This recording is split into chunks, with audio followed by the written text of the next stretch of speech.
شرور أنفسنا ومن سيئات أعمالنا من يهده الله فلا مضل له ومن يضلله فلا هادي له ونشهد أن لا إله إلا الله وحده لا شريك له ونشهد أن سيدنا وحبيبنا ومولانا محمدا عبد الله ورسوله صلى الله عليه وعلى آله وصحبه وسلم الذي أكمل الله به قصر النبوة أي ختم الله به النبوة وحكم أن لا نبي بعده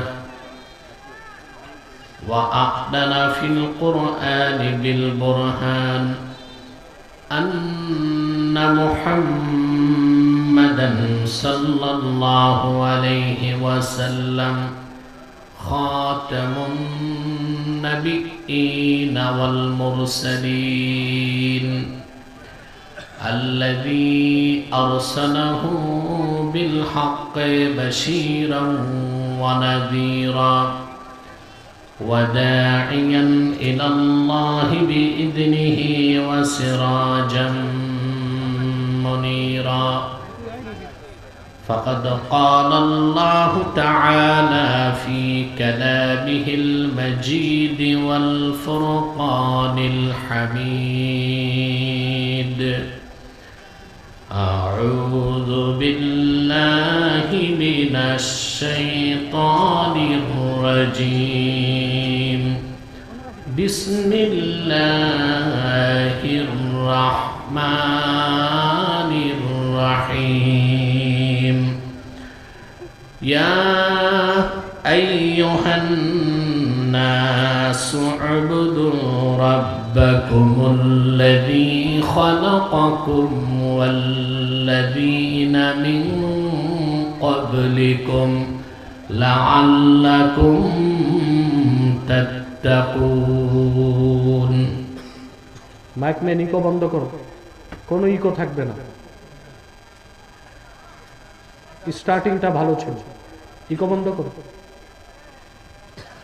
সাদাকাল্লাহুল আযীম ওয়া সাদাকা রাসূলুহুন নবিয়্যুল কারীম ওয়া নাহনু আলা যালিকা মিনাশ Shahdeen wash শাকিরিন walhamdulillahi rabbil alamin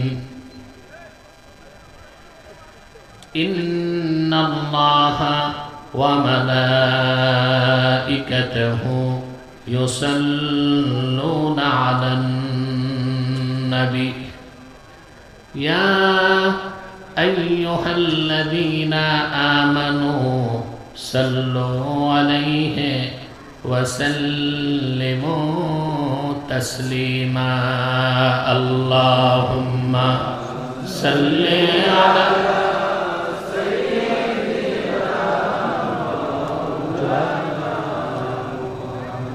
وعلى آل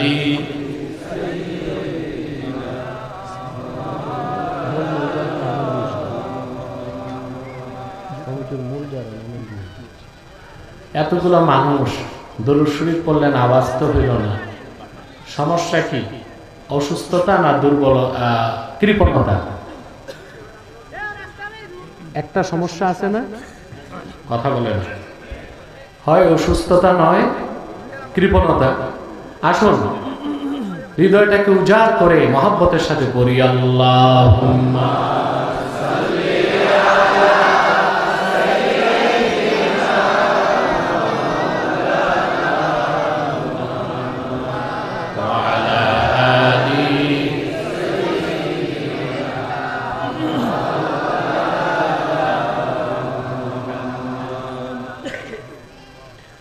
فهو الذي تم معناه وسورته ثم اصطفاه حبيبا بارئ النسم اللهم صل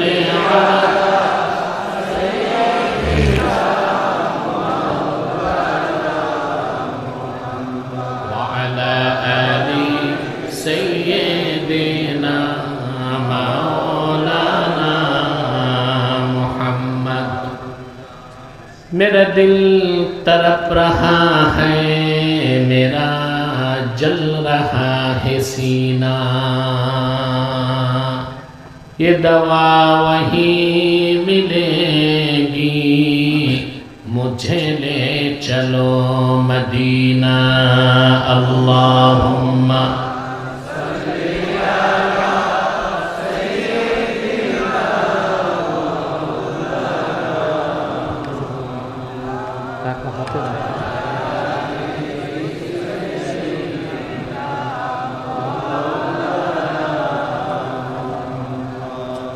मदीने की हवा से जन्नती बू आती है खाके बाके मदीना में नूर जन्नत चमकती है अल्लाहुम्मा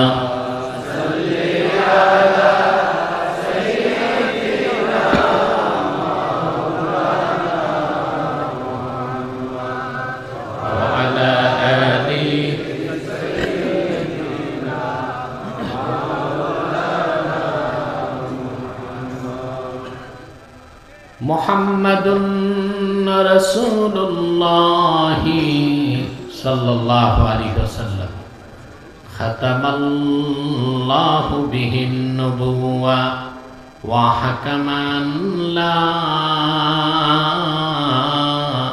नबिय्य बअदहु बलगल उला बिकमालिही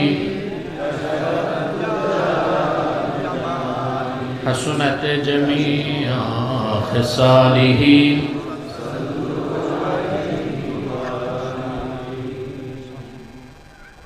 शाने गौसिया इस्लामी যুব সংঘের উদ্যোগে আয়োজিত জায়ফরপুর গোয়ালাবাজার উসমানী নগরের আজকের 24তম বার্ষিক ওয়াজ মাহফিলের সম্মানিত সভাপতি বৃন্দ জনাব আব্দুল মতিন গজনবী, জনাব নানু মিয়া, জনাব আনহার মিয়া, গফরাল্লাহু যুনুবাহুম ওয়া হাদাহুম ইলা সিরাতিম মুস্তাকিম। উপস্থিত সম্মানিত অতিথিবৃন্দ, আমার প্রাণপ্রিয় মুসলমান ভাই ও বন্ধুগণ, এবং এ মাহফিলটিকে বিশ্বব্যাপী ছড়িয়ে দেবার জন্য যে সকল মিডিয়া কর্মী উপস্থিত হয়েছেন, স্যাটেলাইট চ্যানেল এবং সোশ্যাল মিডিয়ার সকলকে আমার হৃদয়ের গভীর থেকে জ্ঞাপন করছি আন্তরিক অভিনন্দন, শুভেচ্ছা, মোবারক জ্ঞাপন করছি, ভালোবাসা। সবটুকুন শুকরিয়া আল্লাহ সুবহানাহু ওয়া তাআলার জন্যে, যিনি আজকের বরকতপূর্ণ মাহফিলে আমাদেরকে আসার বসার তৌফিক মেহেরবানি করে ভিক্ষা দান করেছেন। সেজন্য আসুন আমরা সকলে একবার অবনত চিত্তে হৃদয়ের আবেগ অনুভূতি উজাড় করে সমবেত কণ্ঠে সশ্রদ্ধভাবে বলি আলহামদুলিল্লাহ। অগণিত অসংখ্য দরুদ ও সালাম আল্লাহর সৃষ্টির প্রধান আকর্ষণ, বিশ্ব সভার সভাপতি, সকল নবী রাসূলগণের মাথার তাজ, শামসুল হিদায়াত बद्रुद्दुजा सय्यदुस्सकलैन इमामुल मुरसलीन खातमुन नबिय्यीन अल मुरसलीन आफ़ताबे नबूवत शहंशाह रिसालत सरकारे दो जहां सुल्तानुल मदीना नबीयुल अंबिया हुजूरे अकरम नूरे मुजस्सम नूरुन अला नूर सय्यदिना हबीबिना शफीइना मौलाना मुहम्मद सल्लल्लाहु अलैहि वसल्लमेর উপর আল্লাহ তাবারাকা ওয়া তাআলা যাকে আজ থেকে প্রায় ১৫০০ বছর আগে প্রেরণ করেছেন সর্বশ্রেষ্ঠ ও সর্বশেষ নবী ও রাসূল হিসেবে, যার পরে আজ পর্যন্ত পৃথিবীতে অবশ্যই কোনো প্রকার নবী কিংবা রাসূল অবশ্যই আসে নাই, অবশ্যই এখনো নাই, অবশ্যই কিয়ামত পর্যন্ত আসবে না। সম্মানিত সুধী, আপনার বক্তব্য শুনে এসেছেন সে সকাল থেকেই তো মনে হয়, কেউ খেয়ে এসেছেন আর কেউ না খেয়ে, তাই না ভাই? কিন্তু মনে রাখবেন, মুমিন মুসলমান যত বেশি ক্ষুধার যন্ত্রণা বরদাস্ত করে তাদের স্পিরিচুয়াল পাওয়ার তত বাড়ে। আলহামদুলিল্লাহ বলবেন। খাদ্য তো দুই প্রকার। কয় প্রকার? মাইকম্যান, দূরের একটা আওয়াজ আমার কানে আসে, ওটা ঘুরাও, দূর থেকে হরেন, কোন আওয়াজের রিফ্লেক্স হবে না। খাদ্য কয় প্রকার? গিযাউন তাকুমু বিহিল আবদান, এক প্রকার খাদ্য যা খেলে দেহটা সুস্থ থাকে, শক্তিশালী হয়, না খেলে মানুষ মরে যায়। ওয়া গিযাউন তাকুমু বিহিল আরওয়াহ, আরেক প্রকার খাদ্য যা খেলে রূহটা শক্তিশালী হয়। ঠিক না? আল্লাহ রাব্বুল আলামিন মানুষের দেহটা তৈরি করেছেন মাটির সারনির্যাস থেকে, সেজন্য দেহের সব খাদ্য আসে মাটি থেকেই। চাল ডাল গম আটা ময়দা সুজি শাকসবজি ফল ফলাদি সব মাটি থেকে আসে, কিন্তু মানুষের রূহটা এসেছে আসমান থেকে, আর সেই রূহের খোরাকটাও এসেছে আসমান থেকেই। কোরআন কারীম হচ্ছে গিযায়ে রূহ, এটা রূহের খোরাক বলেন সুবহানাল্লাহ। আল্লাহ তার খুব পছন্দের বান্দাদেরকে কোরআন শরীফ শোনার তৌফিক দেন, ঠিক না? আল্লাহ যখন খুব ভালোবাসেন তার বান্দাদেরকে, তখন আল্লাহ তাদেরকে দিন শেখার সুযোগ দেন, দিনদার বানায় দেন, দিনের সমজদার বানায় দেন। আল্লাহর হাবিবের সাথ করেছেন, মাইয়ুরিদিল্লাহু বিহি খাইরান ইউফাক্কিহু ফিদ্দীন। আল্লাহ রাব্বুল আলামিন তার যে বান্দার কল্যাণ চান, সেই বান্দাকে আল্লাহ রাব্বুল আলামিন দ্বীনের সমজদার বানায় দেন। আল্লাহ আপনাদের কল্যাণ চেয়েছেন? কথা বলেন। আপনার খুশি না বেজার? বেজার শুধু শয়তান। বেজার কে? শয়তানের চেলাচামুন্ডারাও বেজার। আগে দেখতেন না মাহফিল করতে গেলেই অনুমতি লাগতো, শর্ত দিত 2 ডজন,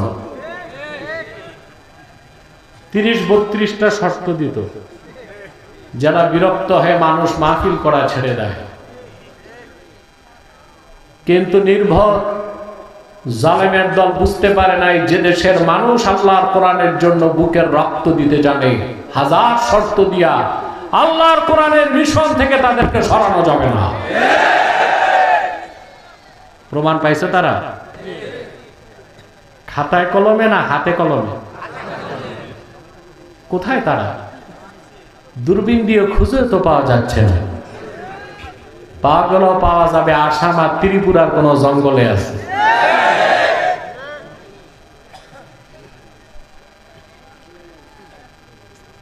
এদেশে যারা রাজনীতি করে তাদের একটি শিক্ষা মনে রাখা উচিত, বাংলার মাটি ইসলামের ঘাঁটি। ইসলাম, কোরআন আর আলেম ওলামাকে চ্যালেঞ্জ করে বাংলার মাটিতে রাজনীতি করার কোনো সুযোগ কারণ না। পরাজিত শক্তি থেকে শিক্ষা নিতে হবে আগামীর বিজয়ী শক্তিকে। ঠিকটা তো ঠিক মতো মাতলা না বা? পরাজিত শক্তি থেকে শিক্ষা নিতে হবে বিজয়ী শক্তিকে, ঠিক না? তা আপনারা খুশি আছেন? বেজারকে কিছুক্ষণ পরই তো মোনাজাত করব। আরে কিছুক্ষণ পর মানি তো 1 ঘন্টা 100 ঘন্টা পর করবো না, সেটা বলতেছে। শুনতেছেন তো?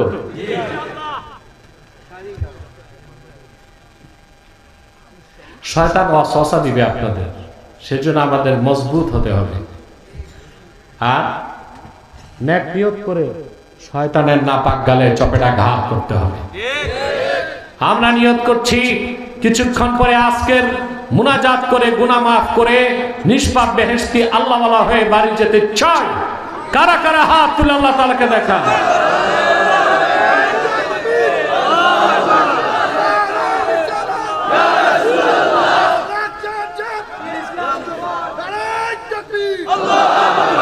আল্লাহ কবুল করুক, আল্লাহ মঞ্জুর করুক। আসুন তিলাওয়াতের মাধ্যমে আলোচনায় প্রবেশ করছি। আজকে আমি আপনাদের সামনে তেলাওয়াত করেছি সূরাতুল বাকারা থেকে 21 নম্বর আয়াত। আসুন আমরা সবাই তেলাওয়াত করি, যেন প্রতিটি শব্দের প্রতিটি অক্ষরের নূরকে আল্লাহ তাআলা আমাদের সিনায় বিকশিত করে দেন। আউযু বিল্লাহি মিনাশ শাইতানির রাজীম। বিসমিল্লাহির রাহমানির রাহিম। ইয়া আইয়ুহান নাসু উবুদু রাব্বাকুমুল্লাযী খালাকাকুম والذين من قبلكم لعلكم تتقون।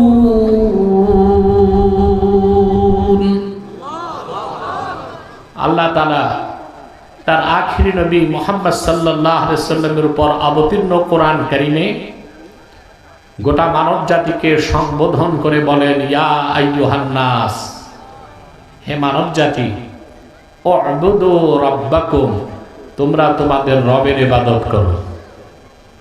আল্লাযী খালাকাকুম, যিনি তোমাদের সৃষ্টি করেছেন, ওয়াল্লাযীনা মিন ক্বাবলিকুম, তোমাদের পূর্ববর্তীদের সৃষ্টি করেছেন। লাআল্লাকুম তাত্তাকুন, আই লাআল্লাকুম তাজতানিবুনা মিনাশ শিরকি ওয়াল কুফরি ওয়াদ দানাস ওয়া মিন আযাবি জাহান্নাম, যেন তোমরা শিরক কুফর থেকে, বাতিল আকীদা থেকে মুক্ত হতে পারো এবং জাহান্নামের শাস্তি থেকে বাঁচতে পারো। সুবহানাল্লাহ। সূরাতুল বাকারায় এই হচ্ছে আল্লাহর নির্দেশ 21 নম্বর আয়াতে। সূরাতুল বাকারাতে আল্লাহ তাআলা 1000 আদেশ করেছেন, 1000 নিষেধ করেছেন। সুবহানাল্লাহ বলবেন। সবচেয়ে চমৎকার বিষয়, সূরা বাকারায় সেই 1000 আদেশের মধ্যে এবং গোটা কোরআন কারীমের মধ্যে প্রথম আদেশটাই হচ্ছে 21 নম্বর আয়াত। আল্লাহ তাআলা সূরা বাকারার শুরু থেকে মুমিনদের কথা বলেছেন, কাফেরদের কথা বলেছেন, মুনাফিকদের কথা বলেছেন। তারপর আপন প্রিয় মুমিন বান্দাদেরকে নির্দেশ করেছেন, প্রথম নির্দেশ উ'বুদু রাব্বাকুম, তোমরা তোমাদের রবের ইবাদত করো। সুবহানাল্লাহ। প্রত্যেকটি জ্ঞানবান মানুষের জীবনে 3টি প্রশ্ন জাগে। কয়টি? জোরে বলেন। প্রশ্ন হচ্ছে, আমি কে?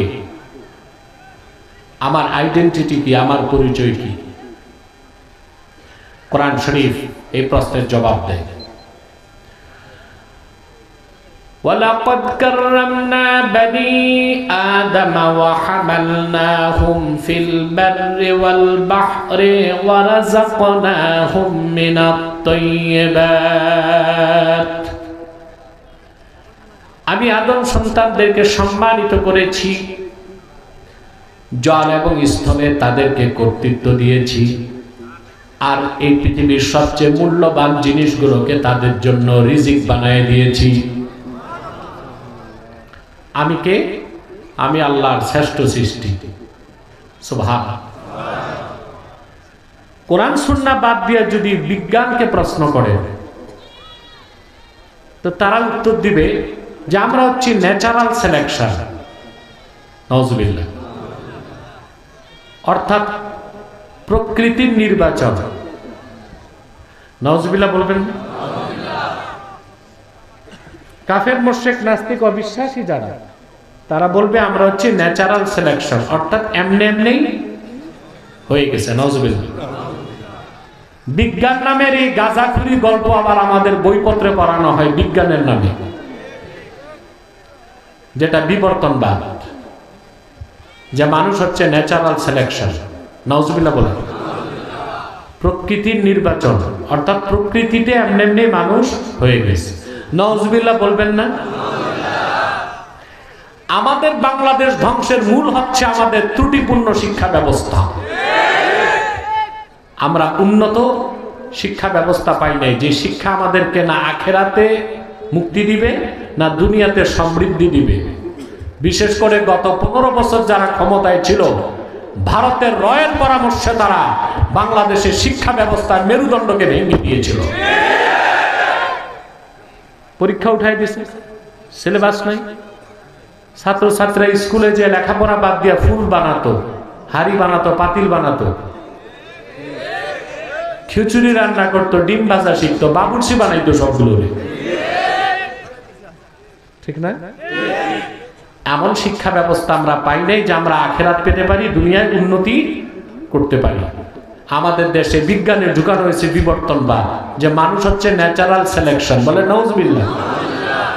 মানুষ হচ্ছে আল্লাহর নির্বাচিত সৃষ্টি, সিলেক্টেড বাই অলমাইটি আল্লাহ। আল্লাহ খুব শখ করে, পছন্দ করে মানুষকে তৈরি করছে। তা আমি কে? আল্লাহর শ্রেষ্ঠ সৃষ্টি। সুবহানাল্লাহ বলবেন। দ্বিতীয় প্রশ্ন, আমার উৎপত্তি কোত্থেকে, কোথা থেকে আমি আসছি? সুবহানাল্লাহ। কোরআন আমাদেরকে জবাব দেয়।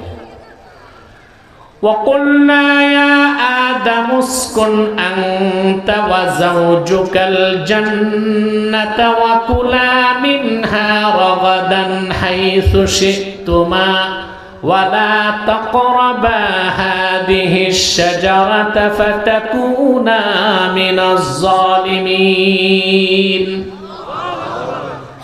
আল্লাহ রাব্বুল আলামিন বলেন, আমি আদম এবং হাওয়া দুইজনকে বললাম, তোমরা বেহেশতে পরমানন্দে বসবাস করো। আদম, তুমি তোমার স্ত্রীকে নিয়ে যা খুশি তা প্রাচুর্যের সাথে খাও, তবে একটি বৃক্ষের কাছেও যেও না। তাহলে কোরআন আমাদের জবাব দিল, আমাদের উৎস জান্নাত। মানুষ কোত্থেকে আসছে? জোরে বলতে হবে। আমাদের আসল বাড়ি, বাপের বাড়ি আসল বাড়ি, মায়ের বাড়ি আসল বাড়ি। সুবহানাল্লাহ। তা আমাদের আসল বাড়ি, ওখান থেকে দখল করছে কে? শয়তান। কে করছে? আমাদের আসল বাড়ি যে জান্নাত, আমাদের দলিল কি? সুবহানাল্লাহ বলবেন না? এখন এটাই হচ্ছে আমাদের সফলতা ব্যর্থতা, যে আমরা আমাদের আসল বাড়ি যেতে পারবো কি পারবো না। সুবহানাল্লাহ বলেন। 3, আমি কে? জবাব পেয়েছি। আমি কোত্থেকে? জবাব পেয়েছি। 3 নাম্বার, কেন? আমাকে আল্লাহ কেন সৃষ্টি করলেন? আল্লাহ রাব্বুল আলামিন বলেন, ওয়ামা খালাকতুল জিন্না ওয়াল ইনসা ইল্লা লিয়াবুদুন। আমি মানুষ আর জিনকে সৃষ্টি করেছি কেবলমাত্র আমার ইবাদতের জন্য। সুবহানাল্লাহ। আমরা চলে আসলাম আমাদের আলোচ্য বিষয়ে। আমাদেরকে আল্লাহ কেন সৃষ্টি করছেন? কার ইবাদতের জন্য? বাংলাদেশের শতকরা 88% মুসলমান জানে না ইবাদত কি। তারা মনে করে নামাজ, রোজা, হজ, যাকাত এতটুকু ইবাদত, ঠিক না? এই জন্য এই লোকগুলো নামাজও পড়ে আবার সুদও খায়, নামাজ পড়ে ঘুষ খায়, নামাজ পড়ে পরের টাকা লুণ্ঠন করে, চাঁদাবাজি করে, টেন্ডারবাজি করে, ডাকাবাজি করে, মানুষের জায়গার সীমানা ধাক্কায়, পাল্লায় ওজনে কম দেয়, খাদ্যে ভেজাল মিশায়, আর ক্ষমতায় গেলে আমার বাংলার মেহনতি জনতার রক্ত পানি করা ঘামের পয়সা বিদেশে পাচার করে। ওরা ইবাদত বুঝে না। ইবাদত নামের আগে হাজি, নামের পরে গাজী, 5 ওয়াক্ত নামাজি, সমানে সুদ খায়, ঠিক না? একদিকে বলছি ইসলামের জন্য জীবন দিয়ে দিব, আরেকদিকে পৃথিবীর বড় বড় কাফের মুশরিক বেঈমানদের মতাদর্শের পিছনে দৌড়ায়, ঠিক না? তার মানে সে ইবাদত জিনিসটাকে বুঝে না। আমরা আজকে একটু বুঝার চেষ্টা করব। তাহলে আমরা কে? আল্লাহর শ্রেষ্ঠ সৃষ্টি। কোত্থেকে আমাদের উৎস? অরিজিন অফ ম্যান, মানুষের আদি উৎস কি? ব্যস্ত, সুবহানাল্লাহ বলেন। কেন আল্লাহ আমাদের সৃষ্টি কেন করছেন? আল্লাহর ইবাদতের জন্য, ঠিক না? এই শুধুমাত্র আল্লাহর ইবাদতের পেগাম নিয়ে পৃথিবীতে আসলেন 1 লক্ষের উপর পেগাম্বর। আর সবচেয়ে আশ্চর্য হবেন, ইবাদতের শুরুটাও হয়েছে জান্নাতে। কোথায়? এটা বুঝবেন না আমি ব্যাখ্যা না দিলে। ইবাদত মানেই হচ্ছে আল ইতাআতু মা'আ যিল্লাতি ওয়াল খুদু, একনিষ্ঠ চিত্তে আল্লাহর হুকুমকে মেনে নেওয়ার নাম কি? আদমকে সৃষ্টির পর আল্লাহ হুকুম করছিলেন, কথা বলেন, কোথায় করছিলেন? প্রথম তো আদম ছিল একা। মনে রাখবেন, মানুষ যতই সুখে থাক একা একই ভালো লাগে। হযরত আদম বেহেশতে একাকিত্ব, বোরিং ফিল করলেন। মনে মনে আসলো যদি সঙ্গী পাইতাম তাহলে না আর একটু ভালো লাগতো। জান্নাত এমন এক জায়গার নাম, আল্লাহর হাবিবের হাদিস সাক্ষ্য দেয়, যেখানে বেহেশতে কোন মানুষের হৃদয়ে কোনো কামনা বাসনা যদি জাগে, 2 ঠোঁটে ব্যক্ত করার আগে আল্লাহ তার মনের কামনা বাসনা ইচ্ছাকে পূরণ করে দিবে। আদমের মনে জাগছে, সঙ্গী যদি মাতনাবা, সঙ্গী যদি, মুখে বলে নাই, মুখে। তাফসীর ইবনে কাসিরে এসেছে ফাআলকাল্লাহু আলাইহি নাওমা, আল্লাহ আদমকে ঘুম পাড়ায় দিলেন। কারণ আল্লাহ তাকে অপারেশন করবেন। অপারেশন আর আগে অ্যানেস্থেসিয়া করতে হয় না? বিজ্ঞানী অ্যানেস্থেসিয়াও শিখছে ইসলাম থেকে। তা আবিষ্কার হয়েছে 50 বছর। 200 বছর আগে কিভাবে অপারেশন করতে? অ্যানেস্থেসিয়া ছিল না তো। মেডিকেল সায়েন্সের ইতিহাস বলে ডাক্তার রোগীর মাথার পিছনে মুগুর দিয়া বাড়ি দিত, কয়েক মিনিট সে অজ্ঞান থাকতো, ততক্ষণে অপারেশন। এই যে অপারেশনটা অ্যানেস্থেসিয়ার মাধ্যমে, এই আইডিয়াটাও বিজ্ঞান পেয়েছে ইসলাম থেকে। সুবহানাল্লাহ বলবেন না? আল্লাহ তাআলা হযরত আদমকে ঘুম পাড়ায় দিলেন। তারপর তার বাম পাজরের হাড্ডি থেকে আল্লাহ তার স্ত্রী হযরত হাওয়াকে তৈরি করে দিলেন। সুবহানাল্লাহ। দুনিয়ার প্রথম নারী, কি পরিমাণ সৌন্দর্য আল্লাহ তারে দিয়েছেন। হযরত আদমের জাগ্রত হবার পর তিনি দেখেন পরমা সুন্দরী অশ্রুতপূর্ব এক যুবতী নারী তার সামনে দাঁড়িয়ে আছে। তিনি ধরতে গেলেন, জিবরিল দিলেন ধমক, মা থামো থামো। হযরত আদম বললেন কেন? আল্লাহ তো আমার জন্যই তৈরি করছে, তুমি বাধা দেওয়ার কি? হযরত জিবরিল বললেন, রে আদম, আদ্দি মুহরাহা ক্বাবলা আন তামাসসাহা, এ তো তোমার স্ত্রী, আল্লাহ তোমারে দান করেছেন, তার গায়ে হাত দেবার আগে তার মোহর আদায় করে দাও। হযরত আদম বললেন, কাইফা উয়াদ্দি মুহরাহা ইয়া জিবরিল, রে জিবরিল, স্ত্রীর মোহর কেমন করে আদায় করব আমি তো জানি না। খাতিবে কাস্তালানি মাওয়াহিবুল লাদুনিয়ার মধ্যে উল্লেখ করেছেন, হযরত জিবরিল হযরত আদমকে ডাক দিয়ে বললেন, সাল্লি আলা মুহাম্মাদিন সালাসা মাররা, আল্লাহর আখিরি নবী মুহাম্মদ সাল্লাল্লাহু আলাইহি সাল্লামের কদমে 3 বার দরুদ ও সালাম পাঠায় দাও, আল্লাহ তোমার মোহর আদায় করে দিবে। সুবহানাল্লাহ। এখন বেহেশতে কয়জন? আগে ছিল আল্লাহর পক্ষ থেকে ইবাদতকে আবশ্যক করে দেওয়া হলো। ইবাদত মানে আল্লাহর আদেশ মানা, নিষেধ ছাড়া। সুবহানাল্লাহ। আল্লাহ ডাক দিয়ে বললেন, وَقُلْنَا يَا آدَمُ اسْكُنْ أَنْتَ وَزَوْجُكَ الْجَنَّةَ فَكُلَا مِنْهَا رَغَدًا حَيْثُ شِئْتُمَا وَلَا تَقْرَبَا هَذِهِ الشَّجَرَةَ فَتَكُونَا مِنَ الظَّالِمِينَ। আদম, তুমি এবং তোমার স্ত্রী পরমানন্দে বেহেশতে বসবাস করো। ওয়াকুলা মিনহা রাগাদা, আর কুলা মিনহা ওয়াসিআ, আর যা মন চায় প্রাচুর্যের সাথে খাও। সুবহানাল্লাহ। বেশি খাওয়ার জায়গা, কম খাওয়ার জায়গা। দুনিয়াতে খেলেই তো ভেজাল, হার্ট অ্যাটাক, ব্রেন স্ট্রোক, এই রোগ সেই রোগ। বেহেশতে দিনও রাত খাবেন, সমস্যা নাই, ঢেকুর দিবেন, সব হজম। সুবহানাল্লাহ কইবেন না? তো বেশি খাওয়ার জায়গা আর কম খাওয়ার জায়গা। আমরা উল্টা চলি, বেশি খাই, তবে নিজের বাড়ি না, দাওয়াত খেতে গেলে পরের বাড়ি। কোথায়? আজকে মানুষ যে বিয়ে শাদীর অনুষ্ঠান করে, এগুলো তো আর দাওয়াত না, এগুলো হচ্ছে ভাতের হোটেল। 15 বছর ডিবির হারুনের ভাতের হোটেল আমরা দেখছি, আর আমি দেখি সারা বাংলাদেশের বিয়ে বাড়িগুলো এক একটা ভাতের হোটেল। টেবুল থাকে, টেবুল টেবুল, ওখানে গরিবের দাওয়াত নেই। গরিবের দাওয়াত।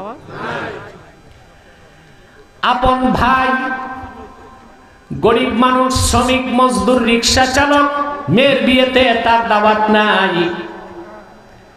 দাওয়াত পায় চেয়ারম্যান, মেম্বার, ধনী মানুষ তেলের মাথায় তেল দেয়।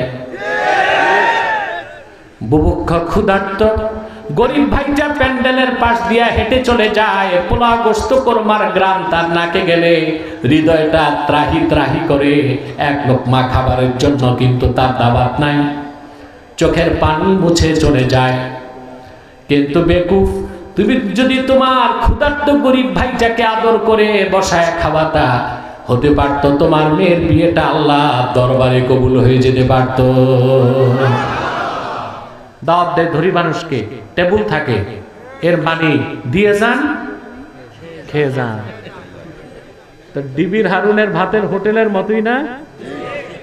হারুন তো ছিল ভণ্ড, পিটাইতো মানুষকে, তারপর বসায় খাওয়াইতো। ঠিক না? আমরা নিরীহ নিরপরাধ পুলিশের উপর অত্যাচার কেউ করুক, এটা চাই না। এটা বেইনসাফ, এটা ইনজাস্টিস, এটা অবিচার। যারা অপরাধী তাদেরই শাস্তি চাই, আর একজনের অপরাধে আরেকজনকে শাস্তি দেওয়া হারাম এবং নাজায়েজ। এটাও মনে রাখতে হবে, ঠিক না?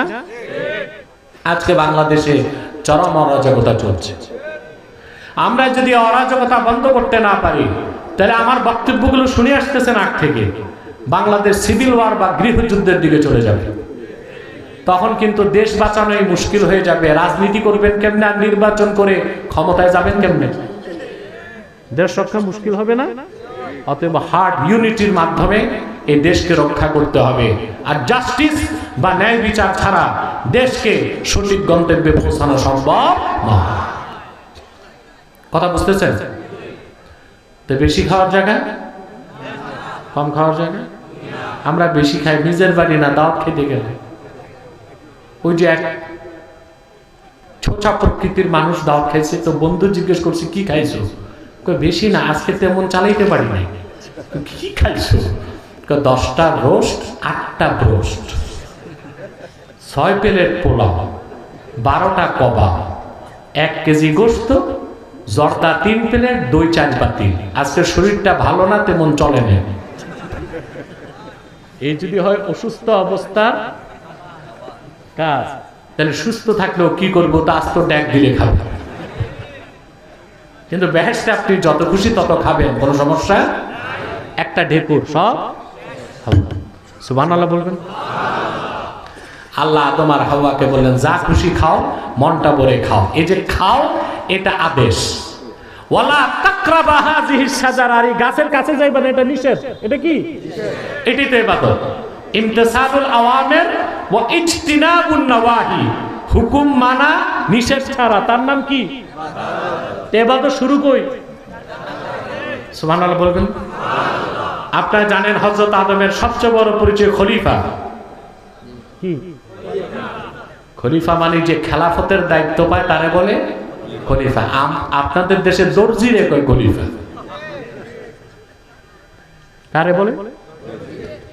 আরেকটা ভুল শব্দের অপপ্রয়োগ করেন আপনারা। এই যে বিয়ে বাড়িতে যায় যে ম্যারেজ রেজিস্টার, মাথায় ছাতা, বগলে খাতা, বাড়ি বাড়ি দৌড়ায়। আরে ঘটক না, ম্যারেজ রেজিস্টার না, এরে কাজী বলা যাবে না।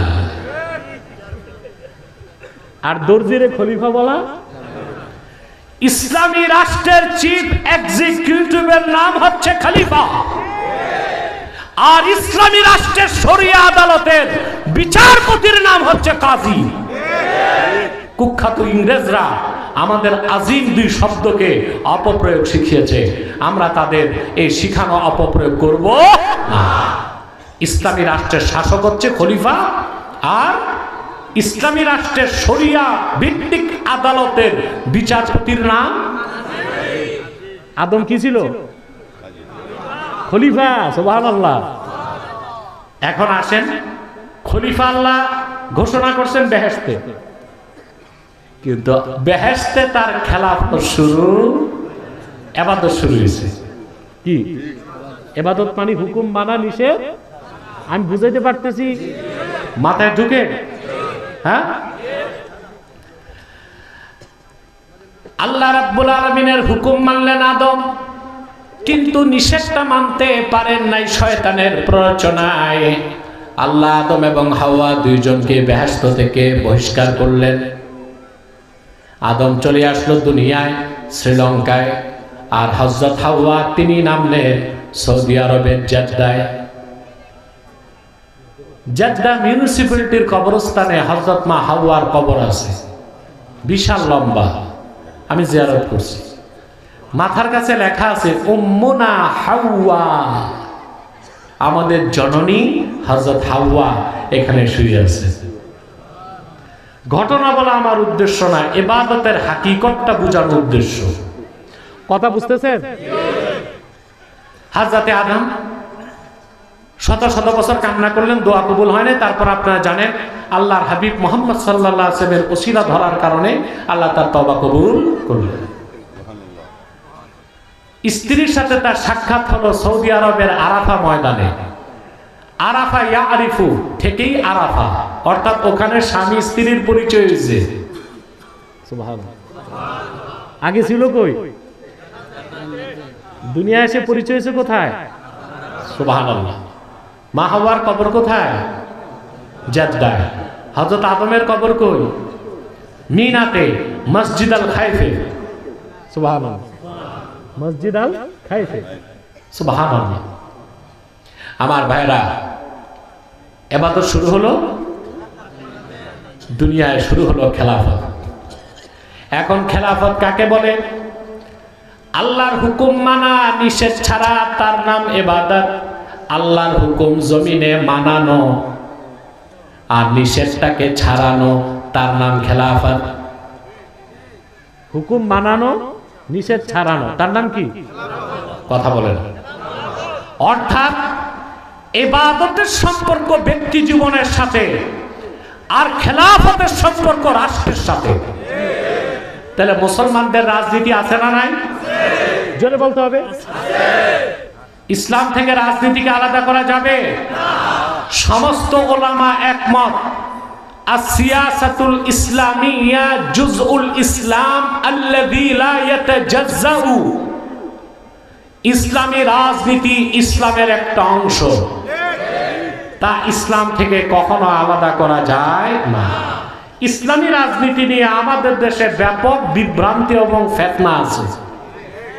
একটা ফিতনা আছে, কিছু পিশাব বাংলাদেশে বড় গলায় বলে আমরা অরাজনৈতিক। প্রশ্ন হচ্ছে, পীর সাহেব তাহলে ভোট দেন কারে? কথা বলে, পীর সাহেব কি ভোট দেয় না?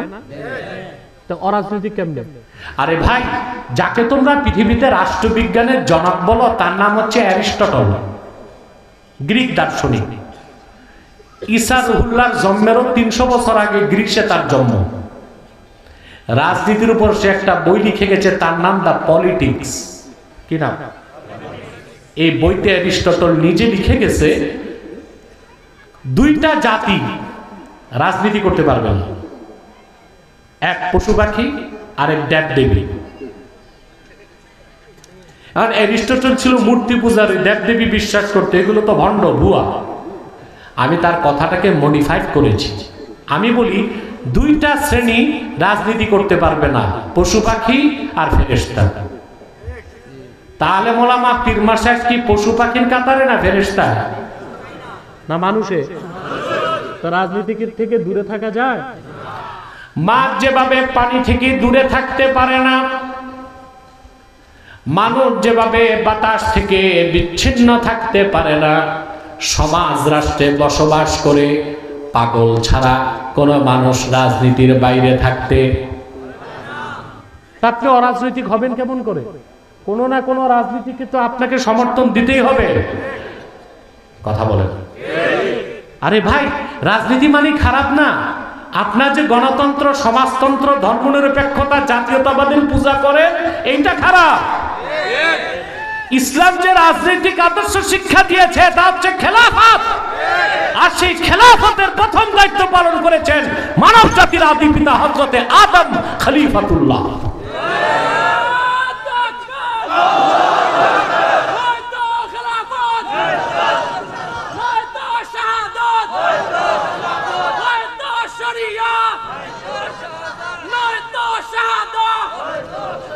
মাশাআল্লাহ, এত চমৎকার একটা স্লোগান ওসমানী নগরে আমি শুনবো তা কল্পনায় হচ্ছে।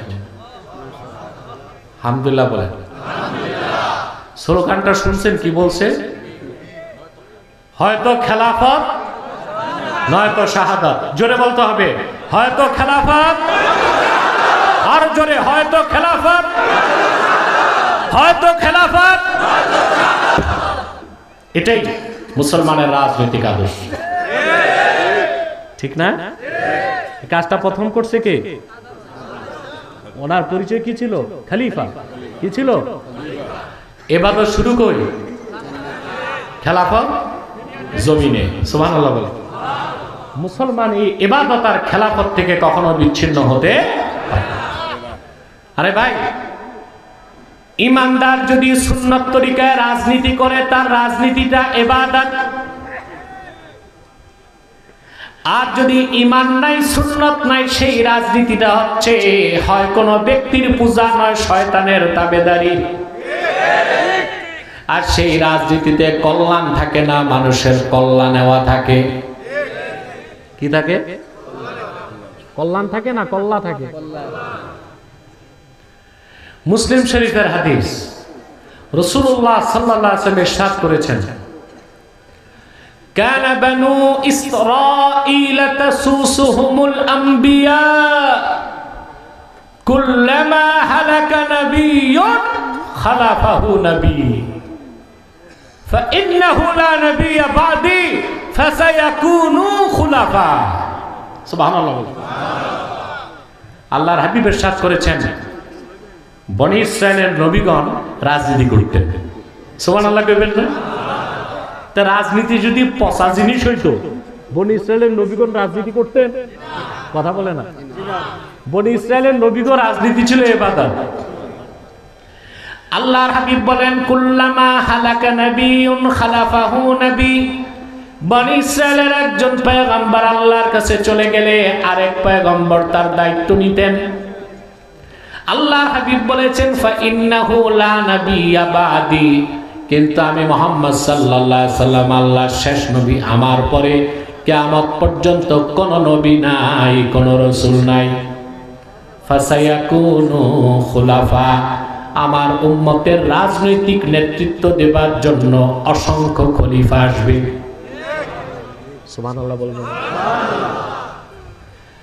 আমরা দেখেছি প্রথম খলিফা আবু বকর সিদ্দিক রাদিয়াল্লাহু তাআলা আনহু, তারপরে হযরত ওমর, তারপরে ওসমান, তারপরে আলী রিদওয়ানুল্লাহি তাআলা আলাইহিম আজমাইন, তারপরে হযরত মুয়াবিয়া, তারপরে হযরতে হাসান, তারপরে হযরতে হোসেন, তারপর অবৈধ ক্ষমতা নিল ইয়াজিদ। আল্লাহ লানতে ধ্বংস হোক, ইয়াজিদ ধ্বংস হয়েছে, আরো লানত বর্ষিত হোক। তারপরে আবার ওমর ইবনে আব্দুল আজিজের মাধ্যমে আবার খেলাফত প্রতিষ্ঠিত হয়েছে। সুবহানাল্লাহ বলবেন না?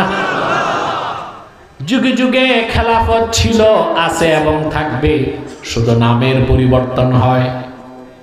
মুসলিমদের রাষ্ট্র ব্যবস্থায় 4টা নাম আসে। কয়টা? খেলাফত বলেন, ইমামাতে কুবরা, রিয়াসাতে ইসলামিয়া, ইমারাতে ইসলামিয়া। যেমন সৌদি আরবিয়াতে কোরআনের আইনে দেশ চলে, খেলাফত বলে না, বলে শরিয়া আইন, সেটা খেলাফতি। আফগানিস্তানে আছে ইমারাতুল ইসলামিয়া নামে, সেটা খেলাফতি, নামটা শুধু ভিন্ন। সুবহানাল্লাহ বলবেন না? এই যে খেলাফত কায়েম করছে, ইসলামী শরিয়া ভিত্তিতে রাষ্ট্র চলতেছে আফগানিস্তানে, পৃথিবীর কোন শক্তির সাহস আছে ওদিক তাকাবে? আর আমাদের দেশে তাকায়? 15 বছর দাদাগিরি করছে ভারত। এই দেশের জনতা ঝাড়ু আর ঝাঁটা দিয়া ভারতীয়দেরকে তাড়িয়েছে, ভারতের দালালদেরকে বাংলাদেশ থেকে নির্বাসিত করেছে। এখন আবার দৃষ্টি দিচ্ছে আমেরিকা। কথা বলে না? কে দিচ্ছে? কিন্তু আমার দেশে যারা এখন ক্ষমতায় যেতে অস্থির, ওনাদের মুখে ললিপপ। আমেরিকার বিরুদ্ধে কথা কয় না, যদি ক্ষমতায় যাওয়ার ক্ষেত্রে বাস দেয়। কথা বলেন। আমরা হক কথা বলবো।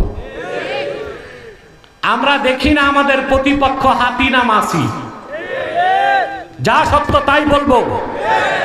আমরা এমন এক বাংলাদেশ চাই, যে দেশ দক্ষিণ পূর্ব এশিয়ার সবচেয়ে সুখী, সমৃদ্ধ, আত্মনির্ভর, স্বাধীন পররাষ্ট্রনীতির একটি শক্তিশালী দেশ হবে।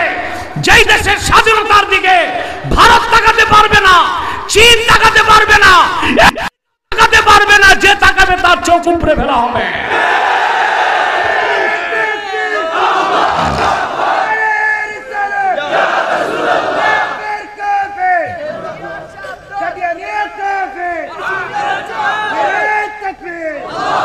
সম্মানিত সুধী, গণতন্ত্র দিয়া ওই বাংলাদেশ কোনোদিনও পাবেন না। গণতন্ত্রের মাধ্যমে বাংলাদেশে যারাই যতবার ক্ষমতায় আসবে, পশ্চিমাদের দালাল হইতে হবে। একমাত্র সুখী, সমৃদ্ধ, আত্মনির্ভর, স্বাধীন পররাষ্ট্রনীতির একটি শক্তিশালী সুপার পাওয়ার বাংলাদেশ বানাই দিতে পারে আল্লাহর কোরআনের আইন, শরিয়া ব্যবস্থা। আমরা এটা বিশ্বাস করি। কবে হবে আমরা জানি না। আস-সাইয়ু মিন্না ওয়াল ইতমামু মিনাল্লাহ। প্রচেষ্টা আমাদের, সফলতা কে দিবেন? কিন্তু আমরা আমাদের আদর্শ এবং নিজস্ব বয়ান থেকে এক চুল সরব না। ইবাদত শুরু করি। খেলাফত ইবাদত মানে হুকুম মানা, নিষেধ ছাড়া। খেলাফত মানে হুকুম বানানো, নিষেধ ছাড়ানো। যেমন ভাই আমি উদাহরণ দেই, নামাজ পড়া কি ইবাদত? যাকাত দেওয়া কি? ব্যক্তি জীবনে নামাজ পড়া ইবাদত, যাকাত দেওয়া ইবাদত, কিন্তু রাষ্ট্রীয়ভাবে নামাজ প্রতিষ্ঠিত করা আর জোর করে যাকাত আদায় করা হচ্ছে খেলাফত। কথা বলেন। আপনি ব্যক্তিগতভাবে বাংলাদেশে নামাজ পড়েন, ঠিক না? ইবাদত করতেছেন, কিন্তু যে নামাজ পড়ে না তাকে পানিশমেন্ট দিতে পারবেন? কথা বলেন। ইমাম আজমের মতে যে ফরজ নামাজ পড়বে না, ফরজ নামাজ যে পড়বে না সে কাফের না, কিন্তু এত বড় পাপী ফাসেক যে তার সাক্ষ্য গ্রহণ হবে না এবং তাকে এক এক ওক্তের জন্য 6 বেত লাগাইতে হবে। কয় বেত? এখন মনে করেন আজকে আসর নামাজ যারা যারা পড়লো না, আপনারা এই এলাকার প্রতাপশালী কেউ যে যদি 6টা বেত লাগান, ভাই সত্যি করি কত কয়টা খাইবা? হ্যাঁ, সমন জারি হয়েছে। ঠিক। আরে সাধারণ মানুষ না, এলাকার পিসাব যে যদি 6 বেত বেনামাজিদে লাগায় তার পিটানি থাকবে? পার্লামেন্ট মেম্বার যদি 6 বেত লাগায় তার এমপিগিরি থাকবে? সংসদে হইচই হবে, এটা আফগানিস্তান থেকে আসছে, রে বের করো। কথা বলেন। তো রাষ্ট্র যদি দায়িত্ব নেয় যে নামাজ পড়বে না তাকে পানিশমেন্ট দেওয়া, তখন ওটা খেলাফত। ওটা কি? নামাজ ব্যক্তি জীবনে পড়লেন এটা ইবাদত, আর নামাজকে প্রতিষ্ঠিত করা খেলাফত। সুবহানাল্লাহ কইবেন না? আমি খুব জটিল বিষয়টা সহজ করে বুঝাচ্ছি। আল্লাহর হুকুম যাকাত দেওয়া কি? ব্যক্তি জীবনে যাকাত দিলেন ফরজ, কিন্তু যাকাত যারা দেয় না জোর করে তাদের অ্যাকাউন্ট থেকে প্রতি লাখে 2500 টাকা গরিবের হক রাষ্ট্র আদায় করবে। এটার নাম কি? খেলাফত। এটার নাম কি? খেলাফত। বাংলাদেশে যাকাত আছে? নাই। যাকাত ভিত্তিক অর্থনীতি নাই বলে তো আজকে আমাদের অর্থনৈতিক মুক্তি হচ্ছে না। কথা বলেন। এই যে বলতেছে দেশকে ঠিক করবে, সম্ভব না। যাকাত ভিত্তিক অর্থনীতি ছাড়া বাংলাদেশের অর্থনীতিকে দাঁড় করানো। এখন বাংলাদেশের অর্থনীতি হচ্ছে পুঁজিবাদ, পুঁজিবাদ, ক্যাপিটালিজম, যে কারণে দেশ চলে মানুষের উপর ভ্যাট আর ট্যাক্স দিয়া। এ হচ্ছে গরিব মারার অর্থনীতি। কথা বলেন। প্রতিটা পণ্য যে সরকার ট্যাক্স আর ভ্যাট বাড়াইছে, এতে ধনী লোকের সমস্যা হচ্ছে, কষ্ট হচ্ছে কার? কথা বলেন। সবচেয়ে আমার কষ্ট লাগছে ওষুধ পানি, মেডিকেল অ্যাক্সেসরিজ, এগুলোতে ট্যাক্স বসেছে। এমনিতে তো গরিব ট্রিটমেন্ট পায় না, আবার যদি ওষুধে, মেডিকেল অ্যাক্সেসরিজ, ইনস্ট্রুমেন্টে ট্যাক্স বসানো হয়, তখন তো আমার দেশের লোক বিনা চিকিৎসায় মারা যাবে। অথচ ইসলাম বলে কোন রাষ্ট্রে সকল লোকের বিনা পয়সায় স্বাস্থ্য সেবা দিবে রাষ্ট্র। সুবহানাল্লাহ বলে। শিক্ষার ব্যবস্থা করবে রাষ্ট্র, মৌলিক চাহিদা খাদ্য বস্ত্র বাসস্থানের ব্যবস্থা করবে রাষ্ট্র। সুবহানাল্লাহ। ইসলাম আমাদেরকে যে আদর্শ দিয়েছে এর কোনো বিকল্প নাই, এর বাইরে মুক্তির কোনো পথও নাই। ঠিক কিনা? তাহলে হুকুম মানা নিষেধ ছাড়া এর নাম ইবাদত, আর হুকুম মানানো নিষেধ ছাড়ানো এর নাম কি? কথা বুঝতেছেন? তা খেলাফতকে অস্বীকার করা যাবে? আমরা কি তাহলে ইবাদত এতদিন বুঝি না এখন বুঝতেছি? কথা বলেন। শুধু নামাজ, রোজা, হজ, যাকাতের নাম ইবাদত নয়, ব্যক্তি জীবন, সমাজ জীবন, রাষ্ট্র জীবনের প্রতিটি ক্ষেত্রে আল্লাহ তার রাসূলের হুকুমকে মানা,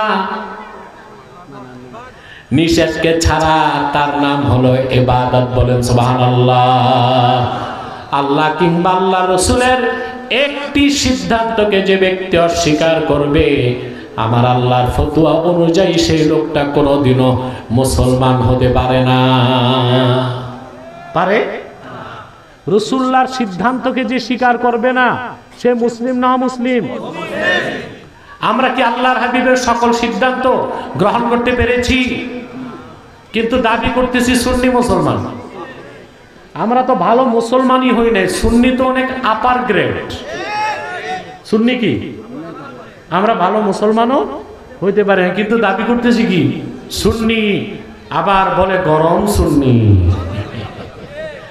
আর কাউকে বলে নরম সুন্নি, ভারতে এইরকম গরম সুন্নিদেরকে বলে টিটিএস, টানা টান সুন্নি। কি বলে? টিটিএস, টানা টান সুন্নি। আর বাংলাদেশে বলে গরম সুন্নি, কড়া সুন্নি। আর কাউরে বলে নরম সুন্নি, ঠিক কিনা? আবার নাম দিছে গোলাপি ওহাবি। এগুলো যারা বলে সৈয়দ আহমদ বেরেলি, কারামত আলী জনপুরি রাহিমাহুমাল্লাহ, তাদের উত্তরসূরিরাই খাঁটি সুন্নি। এদেরকে যারা ওয়াহাবি বা গোলাপি ওহাবি বলে তারাই বেদাতি। সিলেটে এদের কিছু সংখ্যা আছে। চোরের মার বড় গলা, তাওহীদ রিসালাতের পূর্ণ বিশ্বাস নাই, এক ওয়াক্ত নামাজ নাই, হে কয় আমি সুন্নি। আর যারাই দেশের মানুষকে ইসলাম শিখালো, দিন শিখালো, সে সৈয়দ আহমদ বেরেলি আর কারামত আলী জনপুরি রহমতুল্লাহ মাসলাক আর সিলসিলাকে বলে ওহাবি। এটা চোরের মার বড় গলা না? কথা বলে না। তাহলে ভাইরা, খেলাফতটা বুঝতে পারছেন? ইবাদত বুঝতেছেন? জীবনের সকল ক্ষেত্রে আল্লাহ তার হাবিবের আনুগত্য গ্রহণ করাটাই ইবাদত। বলুন সুবহানাল্লাহ। আল্লাহ তার হাবিবের সকল সিদ্ধান্ত বিশ্বাস করতে হবে। যদি না মানতে পারেন ওইটা অক্ষমতা, আপনি কাফের হবেন না। কিন্তু আল্লাহ তার রাসূলের কোন সিদ্ধান্তকে যদি অস্বীকার করেন, আপনি কি? তাফসীর ফাথুল কাদির ইমাম শাওখানি হাদিসটি উল্লেখ করেছেন। ইবনু কাসির তাফসীর ইবনে কাসিরে, ইমাম কুরতুবী তাফসীর কুরতুবীতে, ইবনু তাইমিয়া সারিমুল মাসলুল কিতাবে, অসংখ্য কিতাবে, মোল্লা আলী কারি মেশকাতে শরামের কাতে, অসংখ্য কিতাবে আমি হাদিসটি পেয়েছি। শুনতেছেন? ঘুমাচ্ছেন না তো ভাই? দেখি না কে কে ঘুমান, একটু হাত উঠান তো। এই জন্যই আমি বলি হুজুগে বাঙালি না, না বুঝে বাঙালি। বাঙালি কি হুজুগে বাঙালি না, না বুঝে?